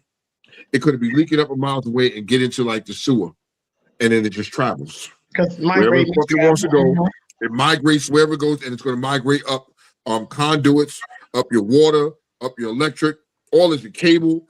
It's going to find those conduits wherever they put the shit in the ground, and it's going to just migrate wherever the fucking go and find a path where it can go to. And if you got some stuff off, you in trouble. You know what I mean? You in trouble. So like a prime example, you know what I mean? Like you could like they have certain parameters. Like if it's in another facility, if it's in like a water box or something like that, or an electric, all they're gonna do is pop the fucking cover off, let it air out to see if it comes back. If it comes back, then you would fucking call and you're gonna make it. This is washing the gas now, Mike. Washing the gas. You're gonna pop the cover off, let it air out.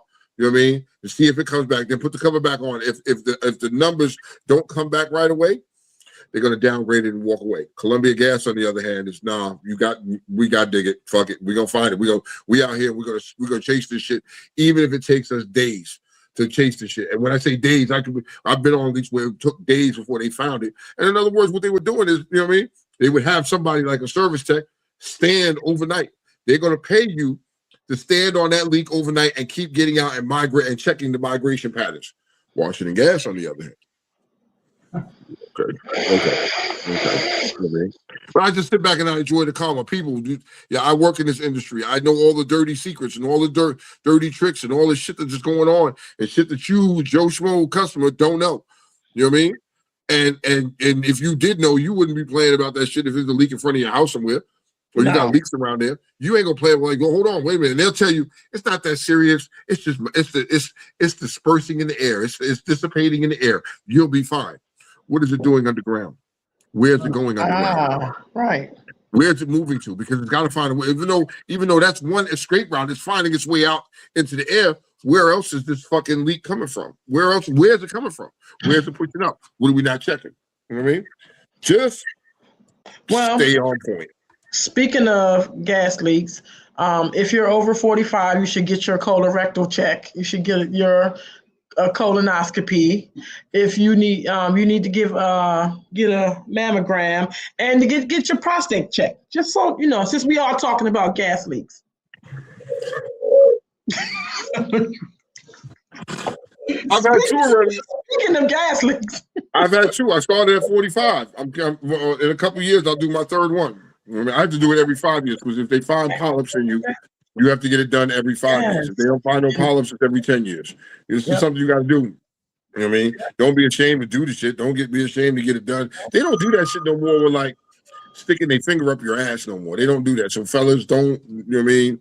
Don't feel no type of way when they want to do the prostate check and they don't stick their fingers up your ass no more. They just check it by your blood. And ladies, if they stick their finger in your ass, they're not checking for your prostate. Just want you to know. Just some people don't know that, Tone. I got it. I mean, you done fucked up my gynecologist shit. I can't pull a gynecologist routine no more. You know what I mean? You done told them that the prostate is not, man, listen, you fucked it up for me. You know I'm just saying. There's nothing wrong with a thumb in the butt. A thumb in the butt, Kiki? Come on. Not your prostate, sis. They didn't need to know that information, Kiki. Think it was okay. You know what I mean? Shit. It's my job. I took an oath. It's my job. You took an oath? To expose. Hey, listen, if doctor has big hands and he wants to stick them up your bunghole, I mean, you know, hey, ladies, Kiki just told you, don't do it. Don't be fooled. I couldn't be a gynecologist. I just couldn't, Kiki. I couldn't. I'm too blunt for certain shit, so I can't be a gynecologist. You know what I mean? You're not. I'd get fired. I just couldn't do it. You're too childish. You're too childish for that job. Yes. At least I can admit it and say that I'm childish and I can't do that shit. You know what I mean? I'm like, damn, bitch, you smell that shit? You God, they come and got my office smelling like who did it and why. She's here. You know what I mean? You was doing something dirty with that. That shit don't even look right.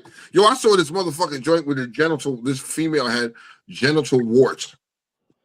And them joints look really disturbing. Like, nigga, they was as big as my fucking hand and shit. I was like, no, you saw it in person or you saw a picture? I saw a picture. Okay. Nigga, I'd threw up if I saw that shit in person. I'd be scared to death. I'd run. Hell no. Oh, Sheik said he's scheduled for one on the 10th. All right. Yo, that's what's up. I mean, it's good to see black people getting and taking their health seriously and getting out there and doing this shit because it's important, man. A lot of people don't want to do it because they feel some type of way. You know what I mean? They, oh my God, I'm a man. Nigga, ain't nothing wrong with taking care of your health, man. Even down everything about your health, it should be important. It should be something that you press about. Like I don't play that shit. I see the doctor twice a year just to get myself checked out twice a year, mandatory, religiously. I don't miss a beat when it comes to that shit. I don't miss a beat when it comes to all the other appointments. You know what I mean? It's also serious. It's also serious because you have to remember your brain. It needs health too. You need to work on that. Where you may walk around and think that you okay and you good and you got this. You know what I mean? Still, you know what I mean? You go through some traumatic shit in your life. I mean, some shit that you may not think is traumatic, but it really is. You know what I mean? It doesn't hurt. It doesn't make you any less of a man or a woman to sit down and talk about what you're fucking feeling inside. You know what I mean? And sometimes you're talking to a person that's biased, that doesn't know you and doesn't have an opinion, versus talking to some of your friends that may be biased to what you're speaking on or how you feeling. They may co-sign your feelings. Man, don't do that, man. Take that. All that is important to me. For me, my mental health is important just as well as my health, period. It's important. Batman said, get my prostate checked every time I see my primary. Exactly. You know what I mean? What you mean? He said, what you mean, Kiki? What's she checking for? You know what I mean? We checking to see if everything is all right up there. Thumb in the butt. Essence said only one person sticking his thumb in his mouth. It's her man. He is doing a rectal. Essence. He's doing a rectal fucking examination when he sticks it up there. You know what I mean? Like, yo. She's not complaining about it, though. I mean, what the fuck? You know what I want to add to the mental brain thing that you was talking about? I really want to, during this time, right, I did a... Yes, Corey. So you saw it, too. Corey saw the blue waffle. Corey saw that shit. Oh, yeah. We know. Traumatized. I think Black people, I'm just because I'm speaking to Black people. Well, forget it. People need to take a cleanse sometime. I think you should detox from a lot of stuff that we eat. Like there's so many, I can tell you the cleanses that I took and the parasites that I got rid of, because a lot of this stuff is not real. The food that we eat in, the food that we buy in, it's not real. These people don't care nothing about you. Nope. They don't care about what they sell you. I have become almost religious in the way that I prepare and what I will and won't eat. I did something for the sake of someone else, like someone that I knew someone had cancer and they were going on the fruit and veggie thing. So I did that, and this is a start of Ramadan and the start of Lent. So I was supporting everybody, but I was using the fact that people were doing Ramadan and doing their fasting, and then people who were removing themselves from certain things with Lent to join in and see what I was made of. I did fruits and vegetables for 30 days. I didn't lose much weight, which it wasn't my mission. If I had lost something, that would be cool, but that wasn't my mission. But I felt like I felt lighter. My brain wasn't foggy. Like I could sleep better. Of course, my morning and evening and night and every meal callbacks looked better, and they didn't stink. My shit didn't stink. I'm gonna tell y'all that it did not stink because you change your diet and what you were eating. You know what I mean? Yeah. What you eat affects that. You know, very much so. You know what I mean? Like I've been trying to watch what I've been intaking because, like you said, this food ain't what you think it is. This food, a lot of this food ain't in other countries. A lot of this shit is banned. They're like, nope, we don't want nothing from the United States. They don't eat shit from there. So you know what I mean? You got to be mindful. It's hard. Like I guess because of some people live in certain areas and certain places and they don't have the access to the fresher foods. You know what I mean? And you're stuck going to the Walmarts to buy your food and shit like that. I watch people in Walmart all the time going shopping, like food shopping and buying meats and all that shit from Walmart. And I'm like, I don't know about that too tough. You know what I mean? Looking at like the hamburger meat and shit like that. Do I really want to buy that shit from Walmart? I mean, is it really fresh? I mean, you know, even your normal grocery stores are still doing this shit. I think the best bet you can do, your best bet, if you have a way to go to a farmer's market and get it fresh, get to the motherfucking butcher himself and get the shit fresh.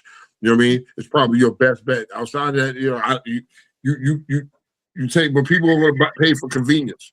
You know what I mean? But sometimes you got to change your diet and watch what you're putting in your body, man, because, you know what I mean? Some of these ingredients, you be like, what the fuck? God damn it. You know what I mean? You know No, they this in is good. Twinkies is embalming fluid in Twinkies.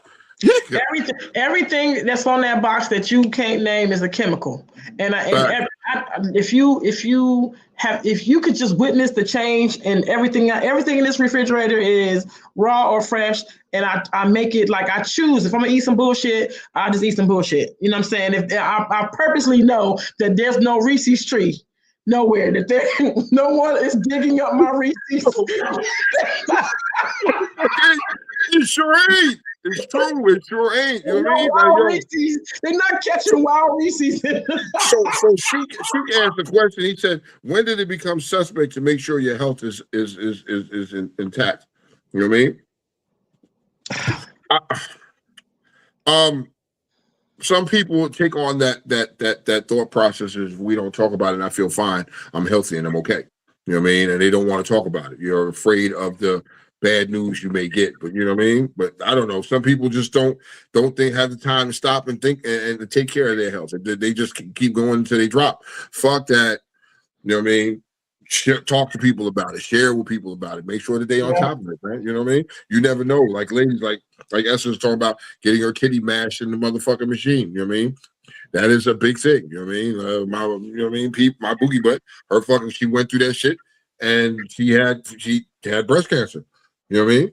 And she had to go through that shit. She was really scared in the beginning, but you know, you got to go through this shit, and there were some changes that had to be made. Some things had to be done, but that was in order to preserve her life so she could be here. This is important, ladies. You got to be in there and feel them girls up. You know, like feel them girls up. Like yo, feel for them lumps. It's important. Let me You know show. what I mean? Let me show You don't Ramona think about something. it. That Hold shit on. can creep right up on you. That shit can creep right up on you, and you not know. And then and you slack it, and then next thing you know, damn, nigga, I got stage 4. Hey, really? So Ramona is named in Burdock root, right? I got all these little things. Wormwood, soursop. Like I make all of my teas.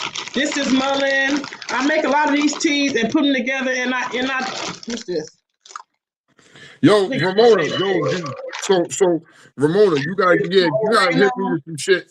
I need you and Kiki to hit me some shit. I gotta get my Bayesian roots going, rocking right now. You know what I mean?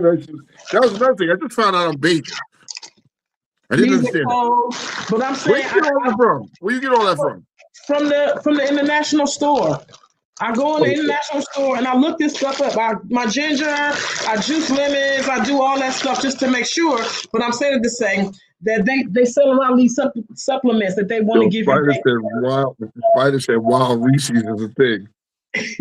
Where the fuck you finding wild Reese's at, bro?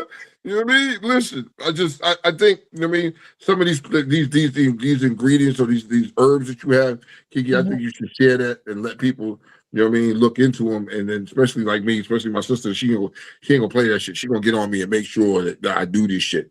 You know what I mean? And Ramona's really good about that. I'm gonna say that. One thing about my sister, she's really, really good about that, because when her husband was sick, Ramona was on that shit. Like, yo, when I say she was on that shit, she was giving him, she was making sure, you know what I mean, she was reading up and giving her husband the stuff that these hospitals that don't want to give you, you know what I mean, the stuff that was helping him, you know what I mean, and helping him along the way. So this shit really works for you, man. You need to be really take it serious. That's why I was trying to stress about detoxing. I'm not saying for the rest of your life, but I think it's good when you pull back from some of the stuff that people are making for you and make it yourself. I think that meats, sometimes we like meat. All of us like meat. Pause. I like pause. However, I think there should be a meat detox as well, because you might feel a way of where it's coming from, but you ain't there when the farmer is doing what they're doing to it. You know, I think that even our chickens, and if you look at the life cycle of those chickens and how they're fed and their free range, what their free range means, like you look at a lot of that stuff. I think if you remove that stuff from your system, you will see a difference, because you start understanding what these broken cells do. These broken cells cause cancer. We already got cancer, and a lot of us are over 30, over 40, over 50. A lot of us we have to take that more into account, because the system needs to maintain. It needs to sustain itself, and you have to help it. So you get these people sell a lot of these supplements. Or they do it all that. You can do it yourself. do it yourself. Drink it in the tea. You know what I'm saying? Like cinnamon, turmeric, and garlic. A lot of that stuff, and lemon. A lot of that stuff for real. It's very simple to make that little tea. And tea. All that tea is that and water. Yeah. Stay away from sugar. Stay away from. I mean, Kiki has Kiki, Ramona. I implore both of y'all to add this to our page about these different remedies that you use and stuff like that for send it to me. I'll try it. Here's what it is. I'll try it, and I will come one of these days. I'm gonna go out there and I'm gonna sit next to Kiki out there because I've never been to her house. I've never been to her house. You know what I mean? So I'm gonna come out there and I'm gonna sit and I'm gonna have her make me a concoction with some tea and I'm gonna sip it while we do the show. You know what I mean? Just make sure that it ain't gonna be sending me to the bathroom because I gotta get home, baby. I gotta get home. Clean me out. Well, it's 2 of them in here. It's 4 bathrooms in here. So good, you know what I mean? Because like, listen, you know what I mean? Listen, me and coffee just ain't the best of friends. I drank a couple sips of coffee and was like, nigga. I can't understand how you coffee drinkers drink that shit every day. Okay. So but not last weekend, the weekend before that, right? Ramona was down here. Ramona was here, right? Hey, sis. And she came down and she spent the weekend and we hung out. It was really a fucking dope time. It was good energy. It was good vibes, good conversations, everything like that. It was a good family shit, right? And Ramona's down here. She got up Saturday morning. Ramona was like, I got to have this meeting, right? She had to get on and do this meeting on. And I looked at my poor sister's face. She looked like she was about to die. She looked bad. Like she was like, I need some coffee. So, you know what I mean? Me being a dummy, because I don't drink coffee. I had a Keurig downstairs. There's a Keurig, because Kayla drinks coffee. So Kayla has a Keurig with a Cafe Bustelo or whatever it is. Yes. Ramona was like, yes, I need that. I make her the coffee. She goes up, she drinks the coffee. I swear for God, it was a different person. After she drank the coffee and I went back to check on her later, different person. I was like, this motherfucker's alive. Coffee does that to you? Kiki, I know you're a coffee drinker. Like, really? I don't even speak to the hoes at work until I have 1 sip. 1 sip makes all the difference. 1 sip. I get to work. Yes, I get to work at like 5:50. It is 6:15, 6:16 tops. Before I'm like, hey. So this is a funny thing. So I was on my way to New York, like a week and a half ago, 2 weeks ago. I was on my way to New York, right? And it's fucking 4 o'clock in the morning, 4 or 5 in the morning. I'm driving up there, and I'm still half asleep. I'm hurting. Stop, get some Starbucks, right? And get a cup of coffee. I swear for God, before I was a quarter way with that shit kicked in and had me on you. I'm behind the wheel like fucking wide awoke like nigga. So on my way back, I decided to do the same thing. I said, on my way back home, I'm like, yo, I'm gonna stop and get some coffee. Nigga, no. I didn't make it down the Jersey Turnpike before. That shit was like, made a beeline for the exit. I don't know how y'all do it every day. I can't drink coffee every day. I respect those that do it. Nah, nigga, I gotta let it go. Gotta let it go. Oh, what else we got, Kiki? What else we got? We want to chop it up about today with the good fine people. What else? Let's see. Oh, Drewski. Oh, let's get on. Let's get one. Listen, Drewski, a funny motherfucker in his own right. You know what I mean? He's a comedian. This is his job as a comedian. You know what I mean? He pokes fun. Did he say anything was disrespectful to this that lady over there? He didn't. He just mimicked what she does. Tell them what he did. Oh, what garlic peel. Did you see that? I forgot. No, I didn't. No, I didn't. You didn't see the Drewski video of Erica Kirk. That shit was fucking hilarious, bro. Oh, he dressed up. Oh, I saw pictures. Yeah, well, no, there's a whole video behind how and he mimicked the thing she did, and they butthurt. They butthurt. Them people on the mountain, on Mountain Caucus, are butthurt. They butthurt. Yeah. They upset. They don't find that shit funny at all. Us, But we find it funny. We find it funny that she's on a world tour after her husband died. So there's two ways to look at it. Like he's making light of something that she's doing. Like it's not like he coming up with the narrative. He's just showing her. And it's not funny to her. You know what I mean? So then when JD Vance jumped in the conversation, he kind of let him know you can get the business too, Slim. You know what I mean? You can't stop this man. I mean, here's the thing. You can't tell a comedian not to be funny and not crack jokes. I think that's kind of why I was respecting the movie, the new movie, what is that, Scary Movie by the Wayans brothers? And they don't give a fuck. They're going to push the narrative in that. They're going to push the narrative. I want to see the movie. You know what I mean? Because, why is it a crime now for a comedian not to be funny and not do his job? You know what I mean? If you do stupid shit and they want to laugh at your stupid shit you did, it's part of the game. But you know what they said? They said they did make a very valid point when they was trying to cancel Drewski. And if y'all I have to put that on the page too, but they're gonna cancel Drewski. But he was saying when somebody died, Trump said, I'm glad that he's dead. I don't know, somebody named Mullen or something. Miller or something. But that's okay. When Trump runs his motherfucking suckhole and says some wild shit out his mouth, you have no problem. Nobody has no problems with that. But Drewski, he didn't even say anything. All he did was like Tamara said. Tamara said he never said her name. He never said her name. 2 words. You know what I mean? And like niggas, he's spot on. He was spot on. He was. By her motherfucking way she looks in the camera and does all that shit. Nigga, I was with the sparklers and the fireworks. You know what I mean? He was spot on. You know what I mean? Hey, listen here. A white people. You know what I mean? Not all white people. Not all white person. You know what I mean? A white people. Stop doing stupid shit so he can make fun of you. I want him to continue on. I want him to get JD Vance. I really want him to do Trump.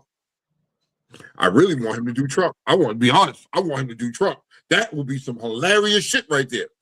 I'm just saying. Did you see South Park did Trump? I was dying this morning. I could not believe it. South Park doesn't give a fuck. Y'all can Google this episode, but it was on this morning when I got to work. Trump was getting a pap smear, and while he was talking, his butthole was doing this.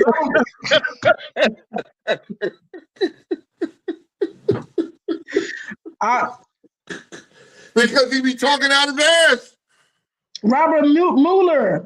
Is it Mueller? Thank you, Corcoran. Just saying. This person in office, right, says the most wild, diabolical shit out of his mouth, and his supporters don't see anything wrong with what he's saying, nor will stand up on their soapbox. And just the way they stand up on their soapbox for shit that a Democrat does, they will not stand on their soapbox and say, I disagree with what this nigga said. He's wrong. I find that fucking hilarious to me that people don't do that. You know what I mean? I think you should. You know what I mean? He says, just if you really listen to some of his interviews and listen to him talk, he has the vocabulary of a 5th grader, a 6th grader. Some 6th graders have better vocabulary than him. Here's the shit. Kiki would fuck his mind up with some of the words that she would use on his ass. If Kiki and him sat down and Kiki was able to use some word, he would be like, she's very, very disrespectful. She's very disrespectful. You know what I mean? Because she's using words that he doesn't understand. And this is the man you choose to rep. I'm telling you. Kiki would eat him alive with fucking words. You know what I mean? He would be fucked up in the head and be like, she's talking about me? No, nigga. You know he be driving home like that bitch. He be driving home. Did she really say, what does that mean? Did somebody tell me what that means? I'm just saying.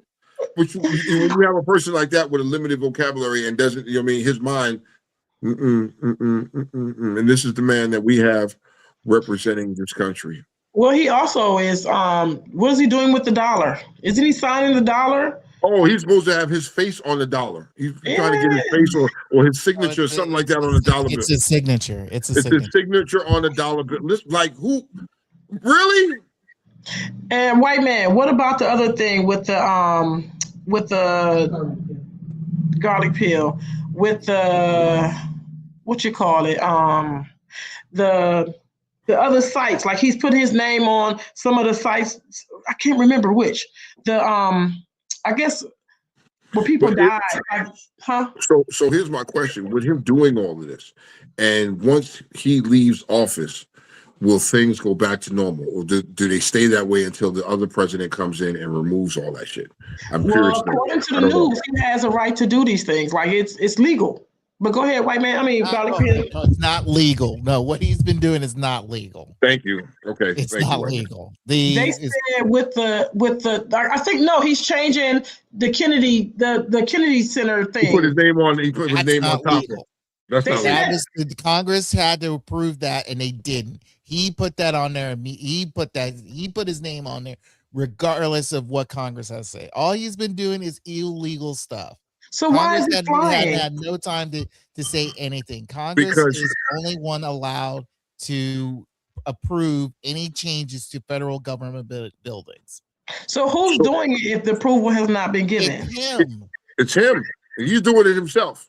You know what I mean? And the problem I have is nobody's standing up to him. It seems like everybody's just laying down and letting him do what the fuck he wants to do, and they're not and Congress and them are not challenging him like, no, nigga, you can't do this. But he's going to do it anyway.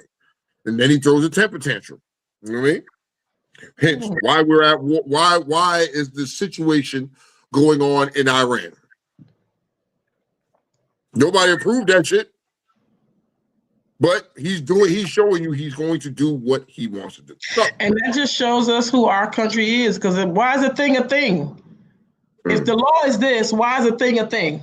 you know, so I had seen something where it says that Americans are leaving this country in droves, moving abroad to get the fuck out of here. You know what I mean? And let me be very honest. If I could do it right now, I would too. I congratulate my best friend. I love Bishop. I congratulate him. You know what I mean? And he's moved abroad. Bishop is now lives in Thailand. He has moved to he moved to Thailand. You know what I mean? So my best friend, he got money. Huh? He got money. He moved to Thailand, but he's doing it smart. It's not about money. It's how he did it, how he set up and did it. You know what I mean? You'd be surprised. You know what I mean? He researched it. This wasn't something that he just was like, oh shit. It took him a few years to say, okay, we're going to do this. And he researched and studied everything and made sure that everything was right. And then he moved abroad. I mean, if I could, I would. Huh? The money does go further. It goes further when you leave here. Yeah, I mean, like he's ready. He's got a place. So the way he's going to set up, like he'll come home and visit because of his grandchildren and everything like that. He'll come home and visit like in September or October or something like that, and stay to December, and then he'll go back to Thailand. You know what I mean? But the place that he's renting is fucking laid out, beautiful motherfucking place. And if you compare that to the U.S. dollar, it's probably about like $700 a month. Mm-hmm. And if that was a place here, you're spending $3,500, if not more.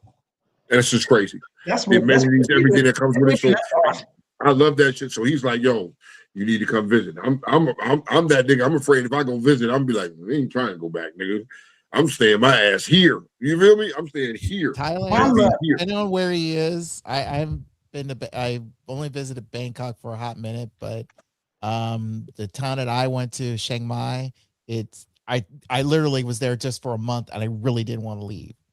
Thailand is a really cool place. It's cool. I mean, you know what I mean? So, I had to give him a little shit about the lady man and all that shit.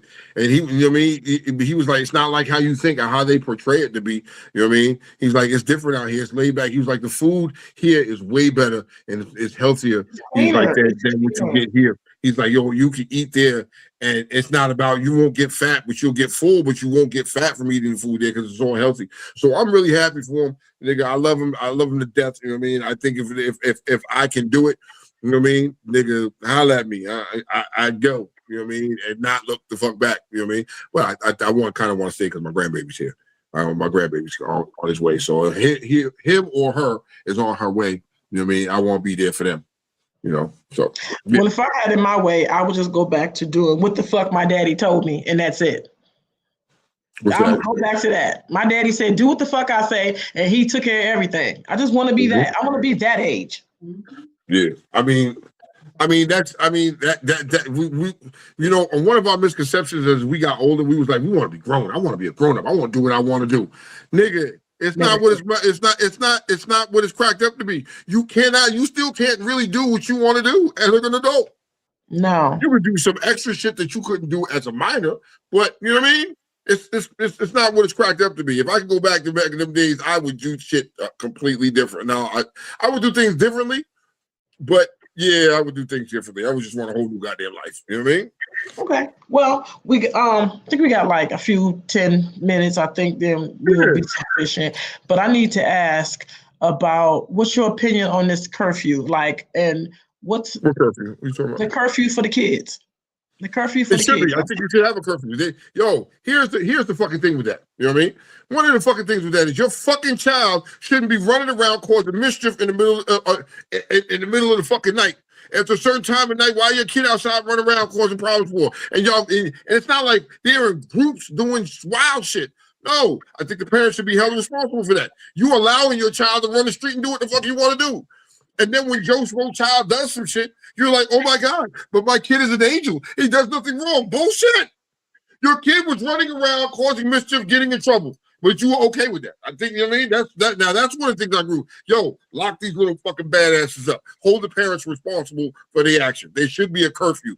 You should not be running around. I mean, I'm just saying. What's the chances of it being true that these parents don't know that their kids is a fucking menace? What's the chances of that? Be honest. Okay, so what is there's no you know your child. 85%. You know your fucking child. 85% people don't know that their child is a menace? I disagree with that. You know your fucking kid. It's not 100. I know that's not 100. I'm giving a fair value of at least 85%. So only 15% people know that their kid is the fuck terrible. Bullshit. I disagree. You know your fucking child. As a parent, you know your fucking child. Kiki, you knew your daughters. Without your daughters doing anything, you knew what your daughters were going to do. You knew what type of girls your daughters was. I know what kind of kids my kids were. My daughters and my son, I know what they are. So for you to look at me and be like, and I can look and say, no, I know my kids did some fucked up shit. But I also disciplined them. You know what I mean? I also disciplined them. I was, nah, nigga. We're not going to do that because you represent me when you step outside that fucking door. So if you want to get out there and act a fool, you represent me. That's your fault. No, we ain't having that shit. And so, yeah, if I had to put the fear of God in them behind that, hell yeah. I think you need to relax some shit. I'm not saying beat your kid to an oblivion and abuse your child. No, I'm not saying that. But sometimes you got to discipline them because these kids these days don't have no fear. You know why they have no fear? Because you can't put hands on them. You know what I mean? Fuck that. Sometimes it's okay. You got to jack a motherfucker up and be like, what the fuck you think you're talking to? If you put the fear of God in them, these children are less likely to do shit. You know what I mean? When they get outside. Not saying that they won't do shit. You know what I mean? But it's got to start somewhere because obviously the parenting these days aren't working. Now, shout out to the parents that do give a fuck and is a part of their children's life and don't play that shit. You need more of them like that. But when you have these young parents, they don't give a fuck. You know what I mean? Or what about these parents that's working two jobs that are trying to work two jobs just to maintain a roof over this child's head? That leaves the child free time to do what the fuck they want to do. You know what I mean? So the system is broken from a lot of different angles. You know what I mean? In order to, you got to stop what you're doing and look at different ways of fixing it and seal off the loopholes for these children. I mean, that's just my opinion. Let me add this. This is just another perspective, right? Parents are scared of their kids, Tone. Listen.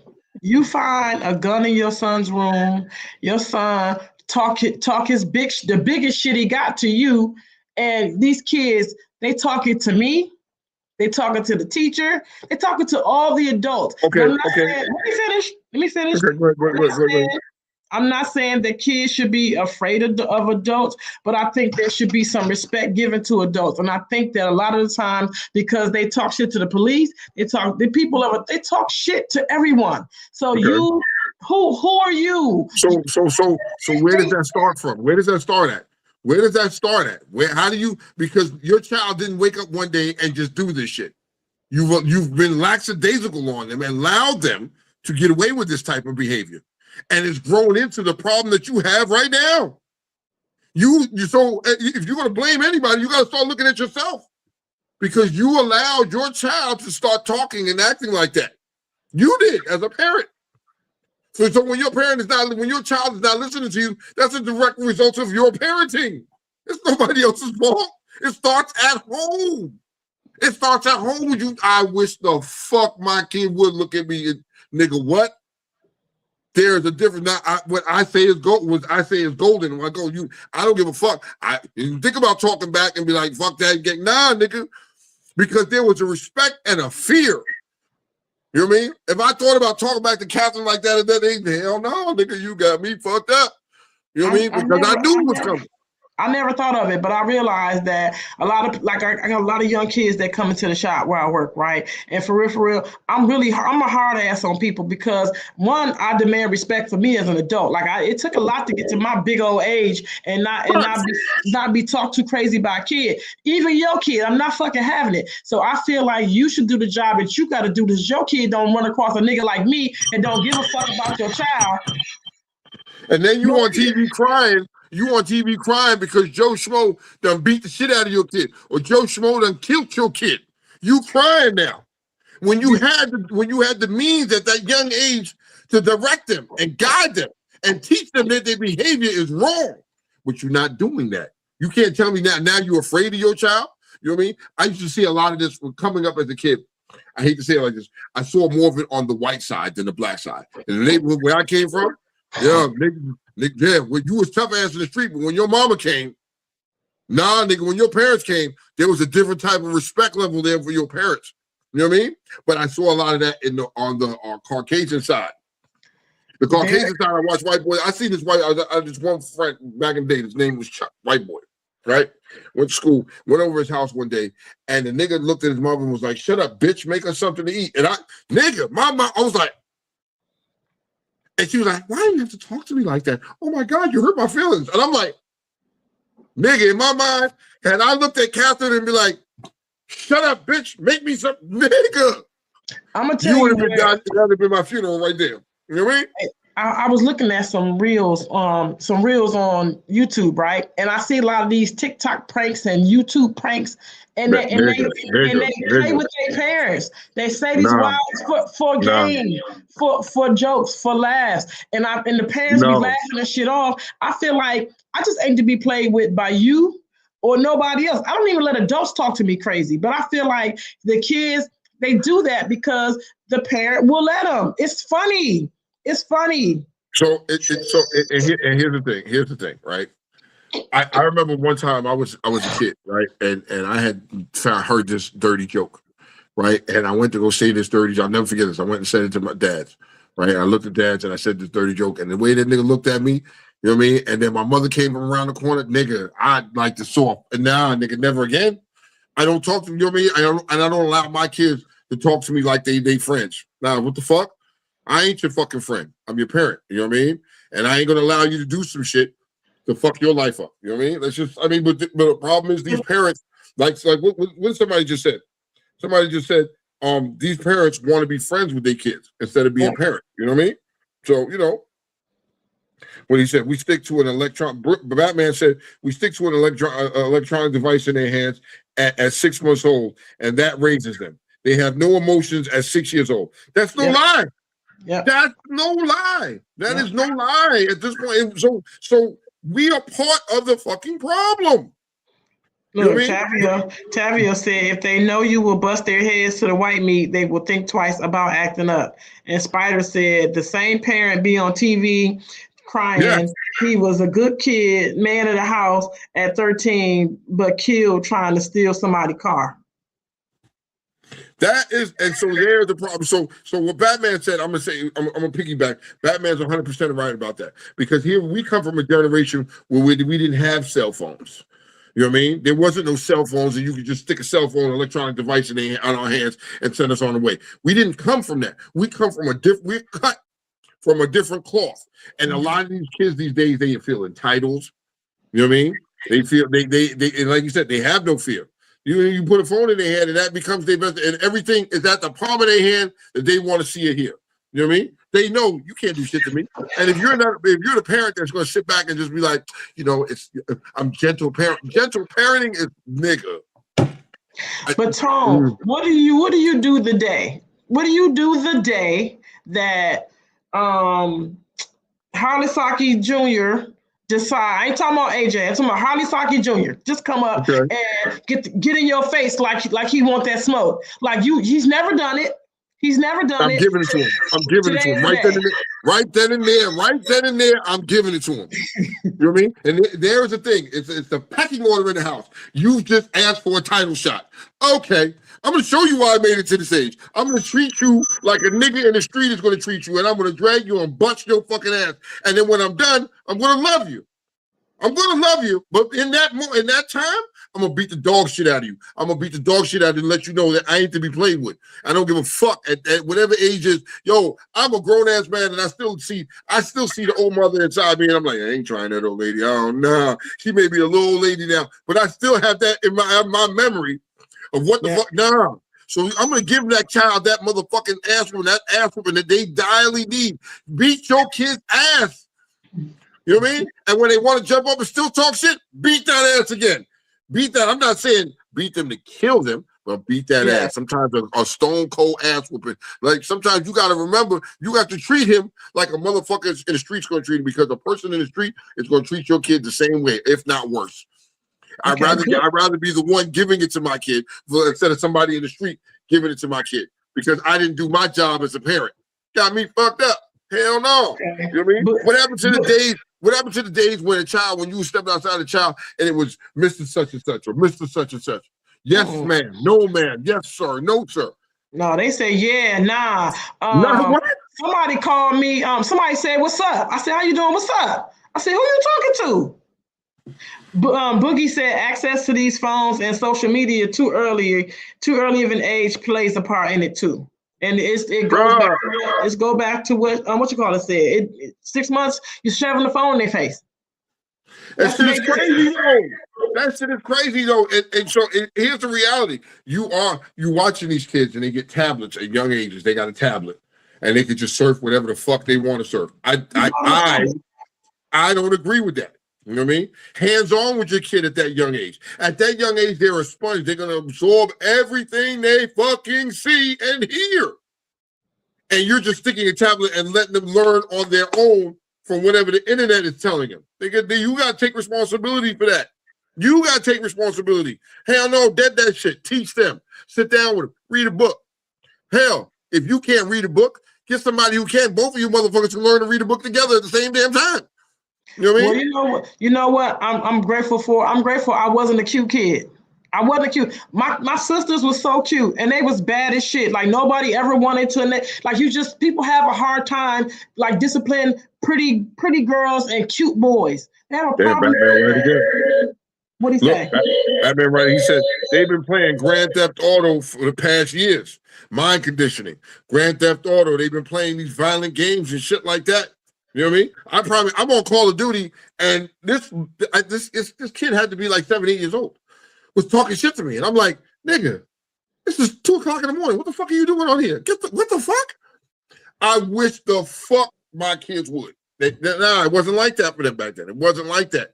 You know what I mean? Like, nah, you have to change parenting all the way around the board. And the sad part is, like Batman said, you sticking phones, you sticking the electronics, the social media, all of this shit has become a fucking hindrance to society, man. You know what I mean? I wish there was a way, in some ways, a lot of these motherfuckers wouldn't know how to live without it. Could you go back to living without it? Without a phone? Yeah, without a cell phone, without social media. How I would make it. You wouldn't believe how I would make it. I would make it. I would make it. I think people from our generation that grew up without it, we'll be just fine. But the kids these days and age they won't be fine. They'll be fucking sick and they'll be lost without it, man. I think in some ways it's been a helpful tool for some shit, but then for the most part, it's a bad look, and it's only gonna keep getting worse. It's only gonna keep getting worse, man. That's all I'm saying. Silk said, I don't believe in physical discipline. So Silk Jr. jumped in your face. Silk, please answer me. Say Silk Jr. not the baby girl, Silk Jr., just jumped in your face with the Baltimore Madness. What's happening? What you doing? He Fuck is you threatening talking you. about? He threatening Demi, you. what you He talking calling about, you Demi? in your face. You a bitch ass nigga. You he calling you by your friend Ralph. Look, I'm calling Ralph. Damn, Ralph, that's fucked up. Who the Ralph. fuck you talking to, Ralph?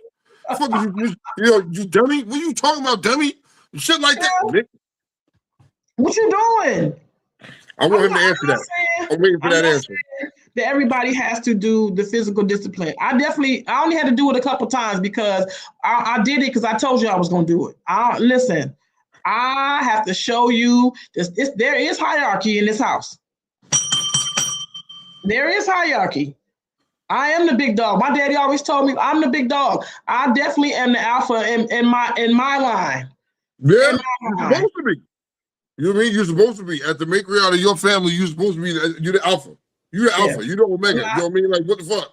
But you know what I mean? I respect him. He doesn't believe in physical discipline. I respect that, but I want to know his response. Youngin in his face, beefing up, chest all swole. Yeah. Chest all swole, right? And man, fuck what you saying. I'm gonna do it. I ain't going ham. You know what I mean? How are you gonna respond to that? Are you gonna be like, well, son, I'm sorry you feel that way. Can we talk about this? You know what I mean? Fuck that. I don't want to talk about it. The fuck out my face, dummy. Nigga. Listen, because he's never done it before, Tone. Harley Saki Jr. He's never done this before. This is out of the ordinary. Nah, I'm taking it as a title shot. You know what I mean? And you know what I mean? I gotta lead by, I gotta show you by example.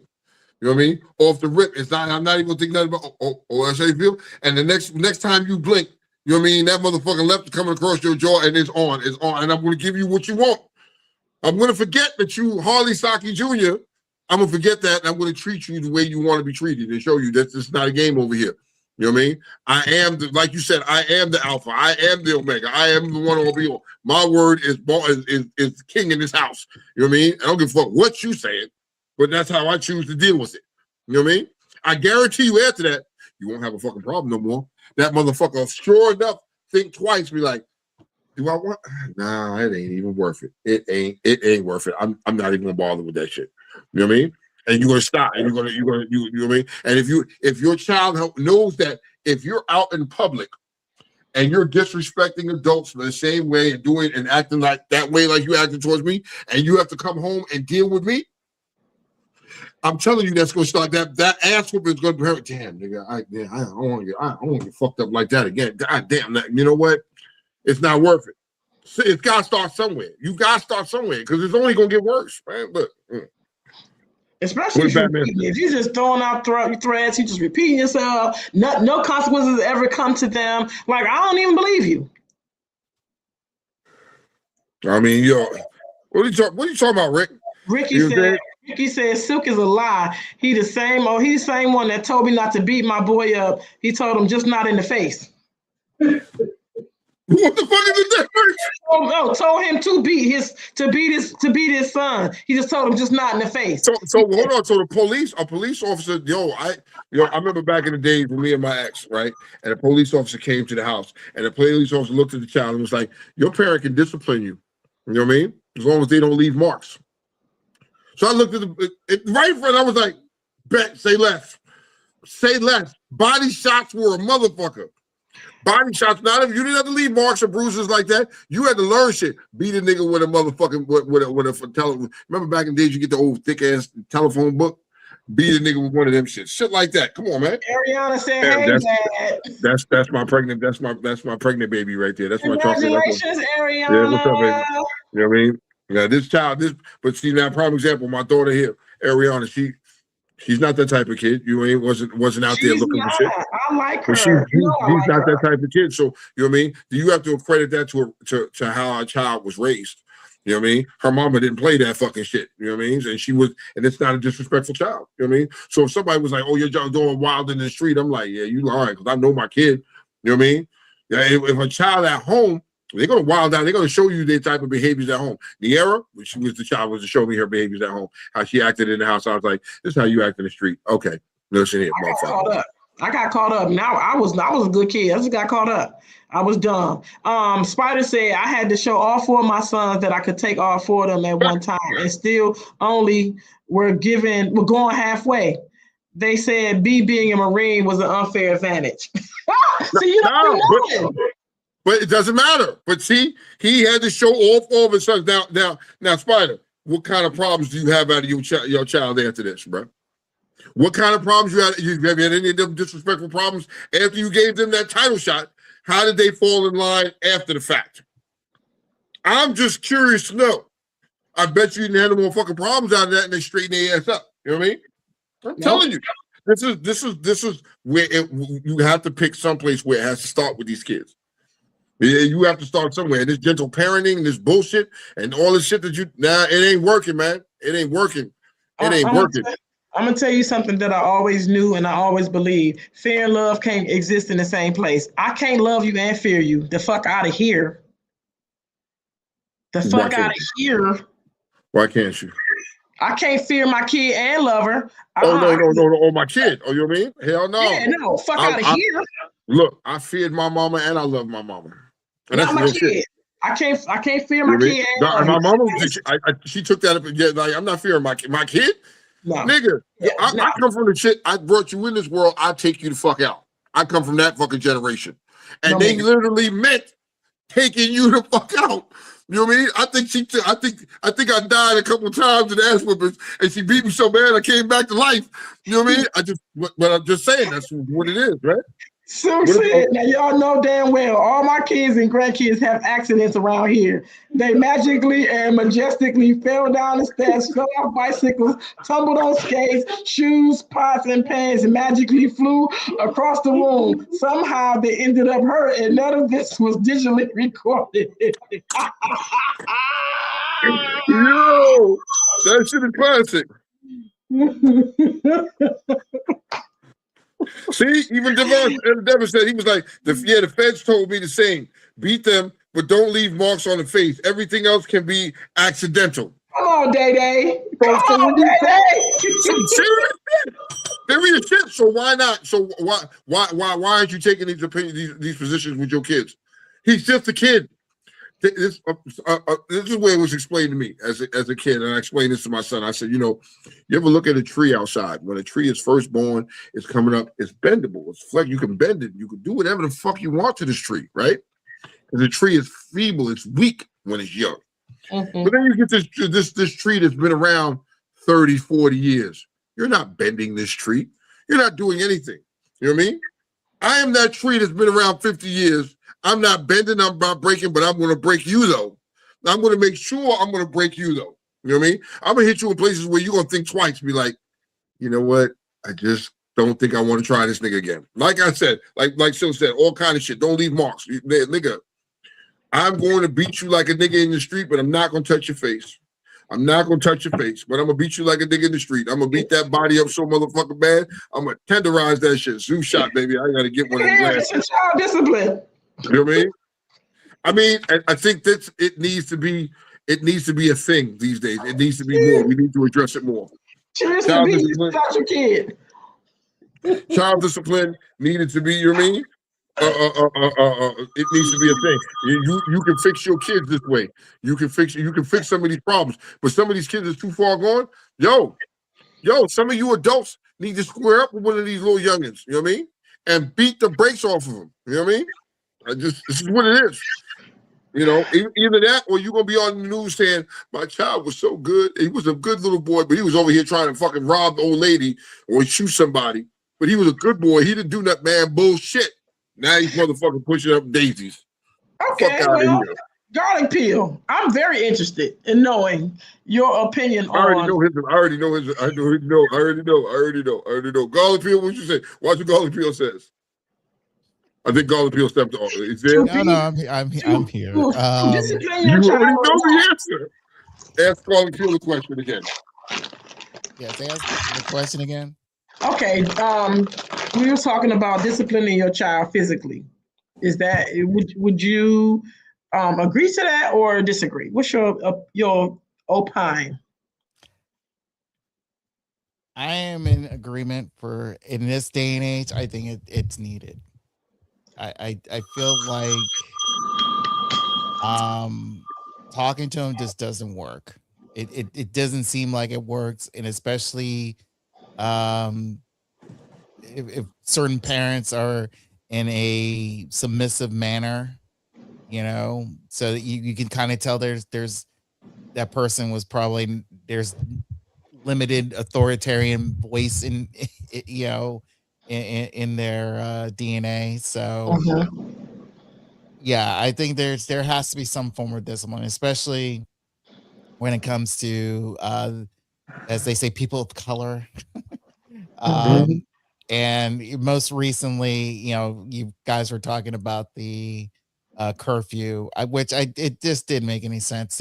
Again, this is like twice within a year where you had that craziness out in the Navy Yard. Yep. A whole bunch of kids just randomly out there, and it's like in the time frame, it didn't make any sense. And for well, some of them are younger than, like, I would Yep. say the younger than 13 Yep. out Yep. there. It just didn't make sense. And unless you're going to any of the ball games in that area, which they weren't, so they were just hanging around, and it's like, why aren't they home? Why? And I just feels like, again, it's not just lack of discipline, there's just lack of acknowledgement of these kids just being parented. I mean, whatever excuse these parents have. And I think the one thing you kind of like never mention the fact is like, and a lot of people probably in the comments will say this, is okay, how many of these kids that are out there or have single parent homes, and the parent is either A, working, or B, partying, or C, hooking up with one of their whatevers. It's one of those three where that parent is not there, and these kids got nothing else to do. And if they feel like they'll tell their parent and say, "Oh, I'm going to hang over at so and so's house," and then that person who is at so and so's house doesn't have a parent, they can go out and hang around and do whatever. So there's a lot of, again, you can say the whole village is deteriorated, everything, and it's on both sides, black, white, Asian, whatever.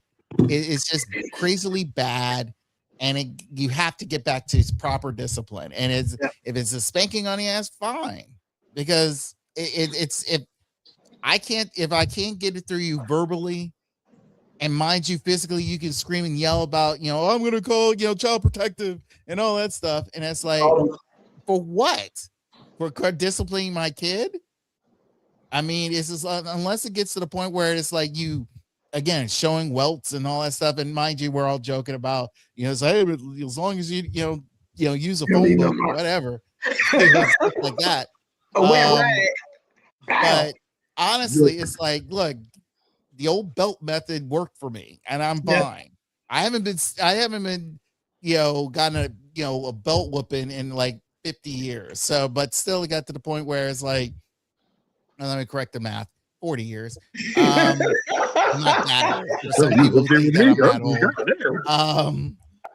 But the point is the simple fact is like, look, I got to the point where it's like, it's not just I don't want to get beat anymore. It's like I get it. And none of these kids get it. So unless it's either they're put in the ground or their parent puts them in their room, it's one or the other, and which is more safer for them in the end.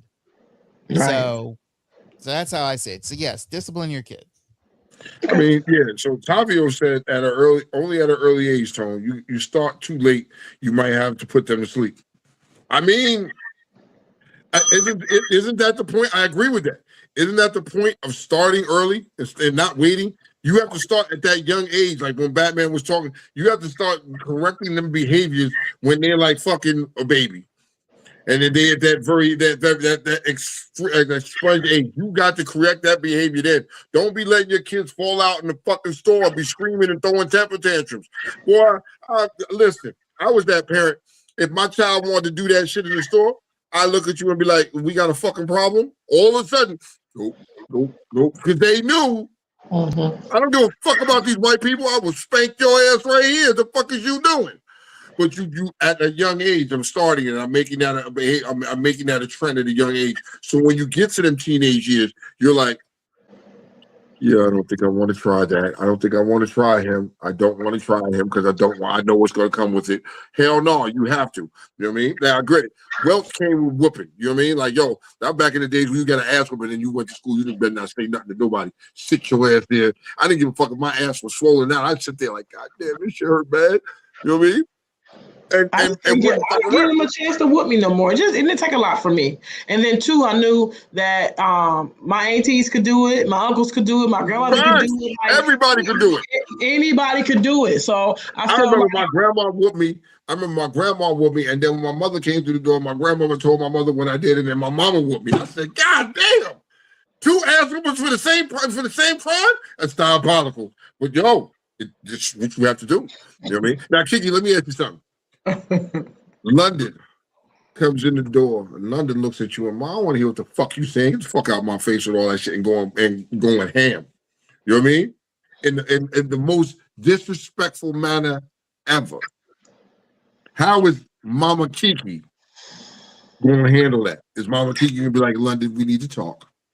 I don't see that. I see before the last fuck comes out of her mouth, Kiki on that ass like flies and shit. But Kiki, what would you do? I had balled my fist up. And honestly, I was afraid. So 2 things happened to me at 2 different times, right? One time I was so mad, Tone, that I didn't even do anything. Yeah. I didn't do anything because I was too mad, and I knew I was going to hurt them. It was Brittany. I knew I was going to hurt Brittany. I called one of my girlfriends over, and I asked her to just come over here and talk to her because I'm going to kill her. I did that. So I did the second thing with London. But one morning, I just couldn't. London now is 6 feet tall, right? Yeah. I'm my height. I'm 5'6.5".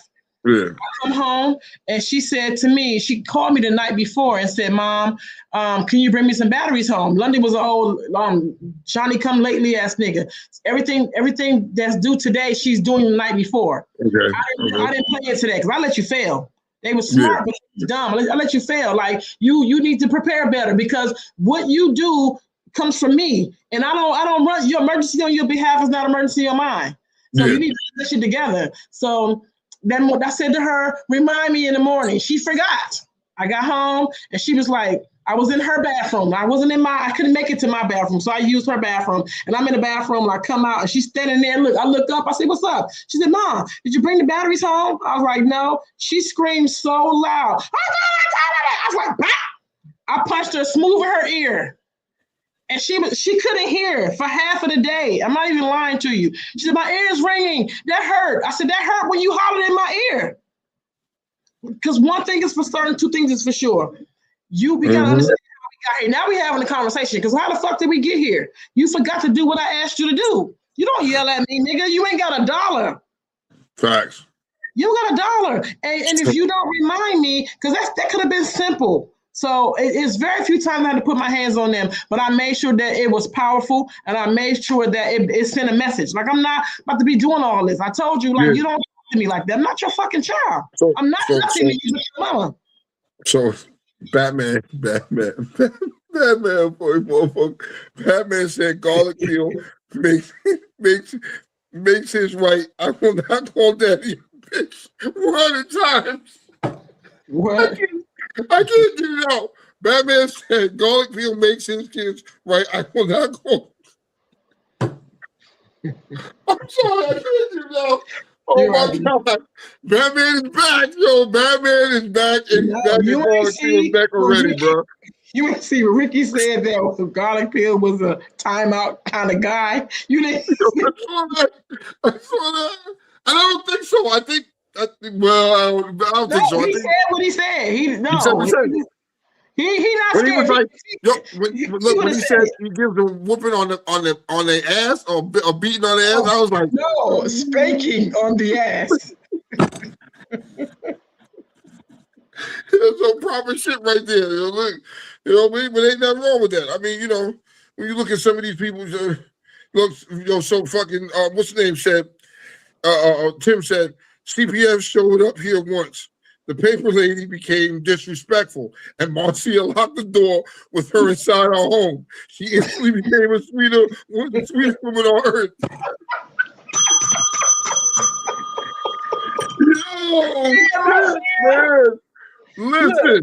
Day said 4 years old when I started. Now 2 years old, they will get popped. But 4 years old, they get popped with all caps. He said, thigh meat only though. My 12-year-old, he gets backhand slaps to the chest and body shots. He's boxing, so he'll be all right. We only get him together on Fridays for the most part. It takes a village. It sure enough does. It does. And that's what when we say a village, when you say a village, you're talking about that. Back in the days, your neighbors could whoop your ass. Your neighbors had the right to whoop your ass. When it was a village, it was a whole village. It was the whole block. Nigga, it wasn't a game. But you know, these times have changed. Tavio said, my sister told our mother she was going to call CPS. Mom gave her the phone and went straight to that ass. All I could do was shake my head and try to get out of the house. Nigga, stay out the way because you become collateral damage. You ever notice once your parent gets start going, you better shut the fuck up, don't move, because then they gonna look at you, remember some shit you did, and repeat you again. Nah, nigga. And Tone, let's not forget this. You gotta do it in front of the other kids, so they know this is what your fate is, motherfucker. Like I had to do it in front of Brittany to let her know. Don't you try it. Yo, and that is important. That is imperative right there that you do that, because when you discipline one, let the others know. Wow, nigga, it's gonna happen to you too. You try me? That plays a part in their mind. Like, yeah, I don't know. You know what I mean? You have to be creative sometimes, and I see what people say. Sometimes you have to be creative. You know what I mean? It got to a point in my age where I'm like, I'm not whooping you like that no more, because you know what I mean? Here was a problem with whooping when you had a belt, because when you reach back, you cracked yourself, and I didn't want to beat myself no more. I got tired of whooping my own self. I got enough ass whoopings. So here's what I did. I became creative ways to torture your body. You know what I mean? And if you move, and you did like, this is the craziest shit. Make them sit in the sitting position with their back up against the wall, no chair, and hold their hands out, and put like something in their hands. Over top of it? Yeah, and don't you drop them fucking arms. I'm telling you, not even 5 of them niggas gonna be crying. That shit gonna be hurting if you move. And when you move, like my son, I remember I had a situation with my son, with AJ, and I told him, I said, nigga, if you move, it's gonna be a problem, and it's gonna hurt if you move. You better might as well just stay there, take it. And he dropped them arms, and I gave him one motherfucking gut shot. You know what I mean? Dropped to his knee. That nigga couldn't breathe for a fucking couple minutes. Okay, now get back up and get back in that position. Mm-hmm. You know what I mean? You hate it for them, but it's just you have to establish dominance. You have to establish dominance. Like, I'm not somebody you can play with, because I love you, but everybody else playing your face, I'm never gonna do that. So don't play in mine. Yo, here's a question. You know, because Batman's at it. Batman said, calling people, taps their hands and says, stop. You fucking with Garlic Peel. Do we still have phones? Can they still can some of our viewers still call in Garlic Peel? Or we don't have that option at anymore? This moment. Okay. We haven't established since Skype is gone. So no. Unless you call your phones and they call your personal, they call our personal phone, and we have one like that. Okay. Well, we'll try something like that, but as of right now, no. Okay. All right, I'm sure. I was just asking. I'm just trying to get a feel of things, and you know what I mean. You know, sometimes it was the good old days when you could throw the bat signal in the air and Batman will call in. You know what I mean? Good vibes, good banter. It was good shit, man. It was all. You have to just be creative while we're at this stage. Moving on. You know what I mean? If a person wants to call in, we can work something out. They got a number. They can call in. They can call one of us if they have something they want to say moving forward. You could always fucking call. You know what I mean? And we'll gladly, you know what I mean? You can put you on this way and you can voice your opinions. You know what I mean? I want y'all to still remember that you can still call in and interact with us, even with the comments, because there may be some comments that we might overlook, we might miss, and it may be a point that you want to make. Man, don't feel hesitate to call our phones or something like that, and we'll put you on the air until we can come up with something, until another means is afforded to us. You know what I mean? So you know what I mean? It's good shit. yo, Batman is on Gargoyle Peel's neck. Wait a minute. No, Ricky said my mom had me to kneel on rice. Oh, Spanish Who said that? people, Who said wow. that? Ricky, Hispanics are brutal. That's some brutal shit right there. Let me put that in my book, though. You got grandbabies. You got to remember that shit, nigga. Yeah, kneel on rice. That's some different. That's some creative shit right there. That's some creative shit right there. You know what I mean? Like, god damn. I would have never thought of that though. Yo, whipping yourself. Back in the days, you take that belt and you get to beating your child when you whipping that shit back. That belt hitting you in the back, nigga. Like, yo, pow, and then you whip it. Nah, nigga, I got tired of that shit, bro. I got tired of that shit. Nah, nigga. I already got enough ass whippings in life. I don't want no more. You know. Well, but thank damn, you. kneel on rice. That's diabolical right there. That shit is diabolical. You know what I mean? Yeah, that's a Hispanic shit. That must be some Hispanic shit. Like, man, I'm glad I didn't grow up with Hispanic shit because kneeling on rice. I'm gonna add that to the joke. That's a good fucking I like if you put I know one of mine was front leading rest position. Like you get in that push-up position and you just gotta stand there. You'd be surprised. Them kids at a small age, yeah, that shit'll crack you. Don't drop them knees. Don't push your butt in the air. Don't do nothing. You know what I mean? Come up with creative ways. You know what I mean? I think we should find creative ways. I think we ask everybody, come up with creative ways on disciplining your children. You know what I mean? Yeah. That kneel on the right shit is fucking, that's like number one on the list right now. That's like some fucked up shit, you know? And maybe we should come up with creative ways of disciplining these kids and teaching these parents these days at a young age. Stop with this gentle parenting bullshit and start disciplining them. You know, you gotta beat their ass, kneeling on that rice. That'll do it to you, bro. Nigga, shit. Ricky, you done had it fucked up, didn't you? You done fucked up. Thank you for that, because listen. Look, Kiki wrote that shit down. She remembered that shit. You know what I mean? Yo, Batman was on a roll tonight, y'all. Batman is on the roll tonight. You know what I mean? And he was funny. It was all good conversations. You know what I mean? It's good to be back. It's good for us to be back on Mondays doing what we love and what we miss so dearly. And we back. We ain't going nowhere. Yeah, we ain't going nowhere. We missed y'all. I know a lot of y'all missed us. You know what I mean? And we're back, and this is our safe place where we can talk about shit, vent, and get our shit out in the open, and bring y'all some events and some serious topics that need to be talked about. We not ducking nothing. We not, you know what I mean? Other people will want to imitate us and try and copy our style, but we are the original Real Talk Uncensored. You know what I mean?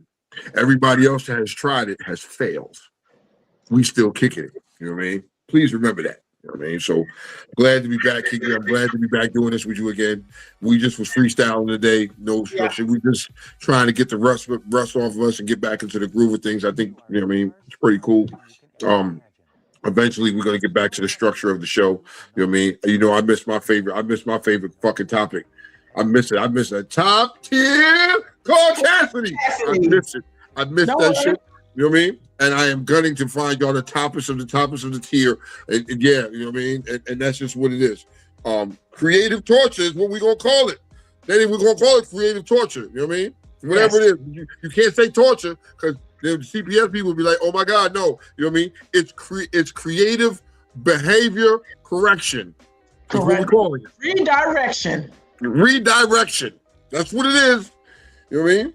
You know, y'all give it some names or whatever the case may be. But like I said, I'm happy to be back doing this with Kiki, and then I miss the white man. You know what I mean? I gotta admit it. I miss just doing this. You know what I mean? It's been over a year. We haven't done this. I really have missed, you know what I mean, just the conversations and the laughter and joking that we had over the time. But we back now, bitches. You know what I mean? Let's get it. Let's get it, Kiki.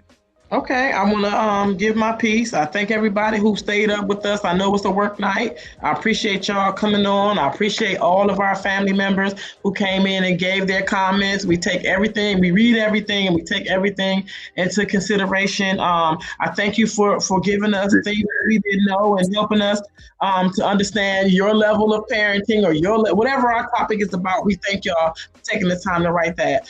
Garlic Peel, I appreciate you coming back and during your hiatus, I hope that you prepare to be called any and everything white.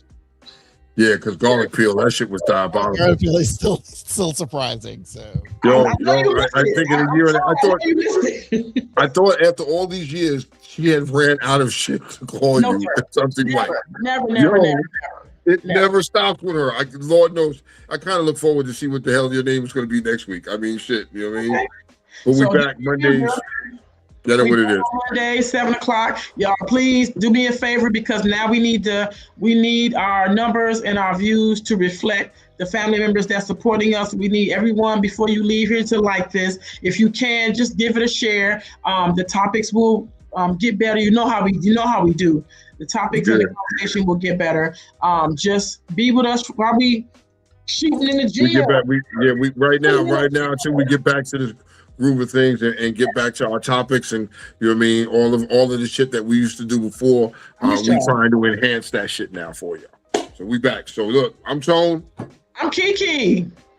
That's Garlic Peel. She's drinking it. You know what I mean? This is Real Talk Uncensored. We see y'all next week, man. Peace. Peace. Go on and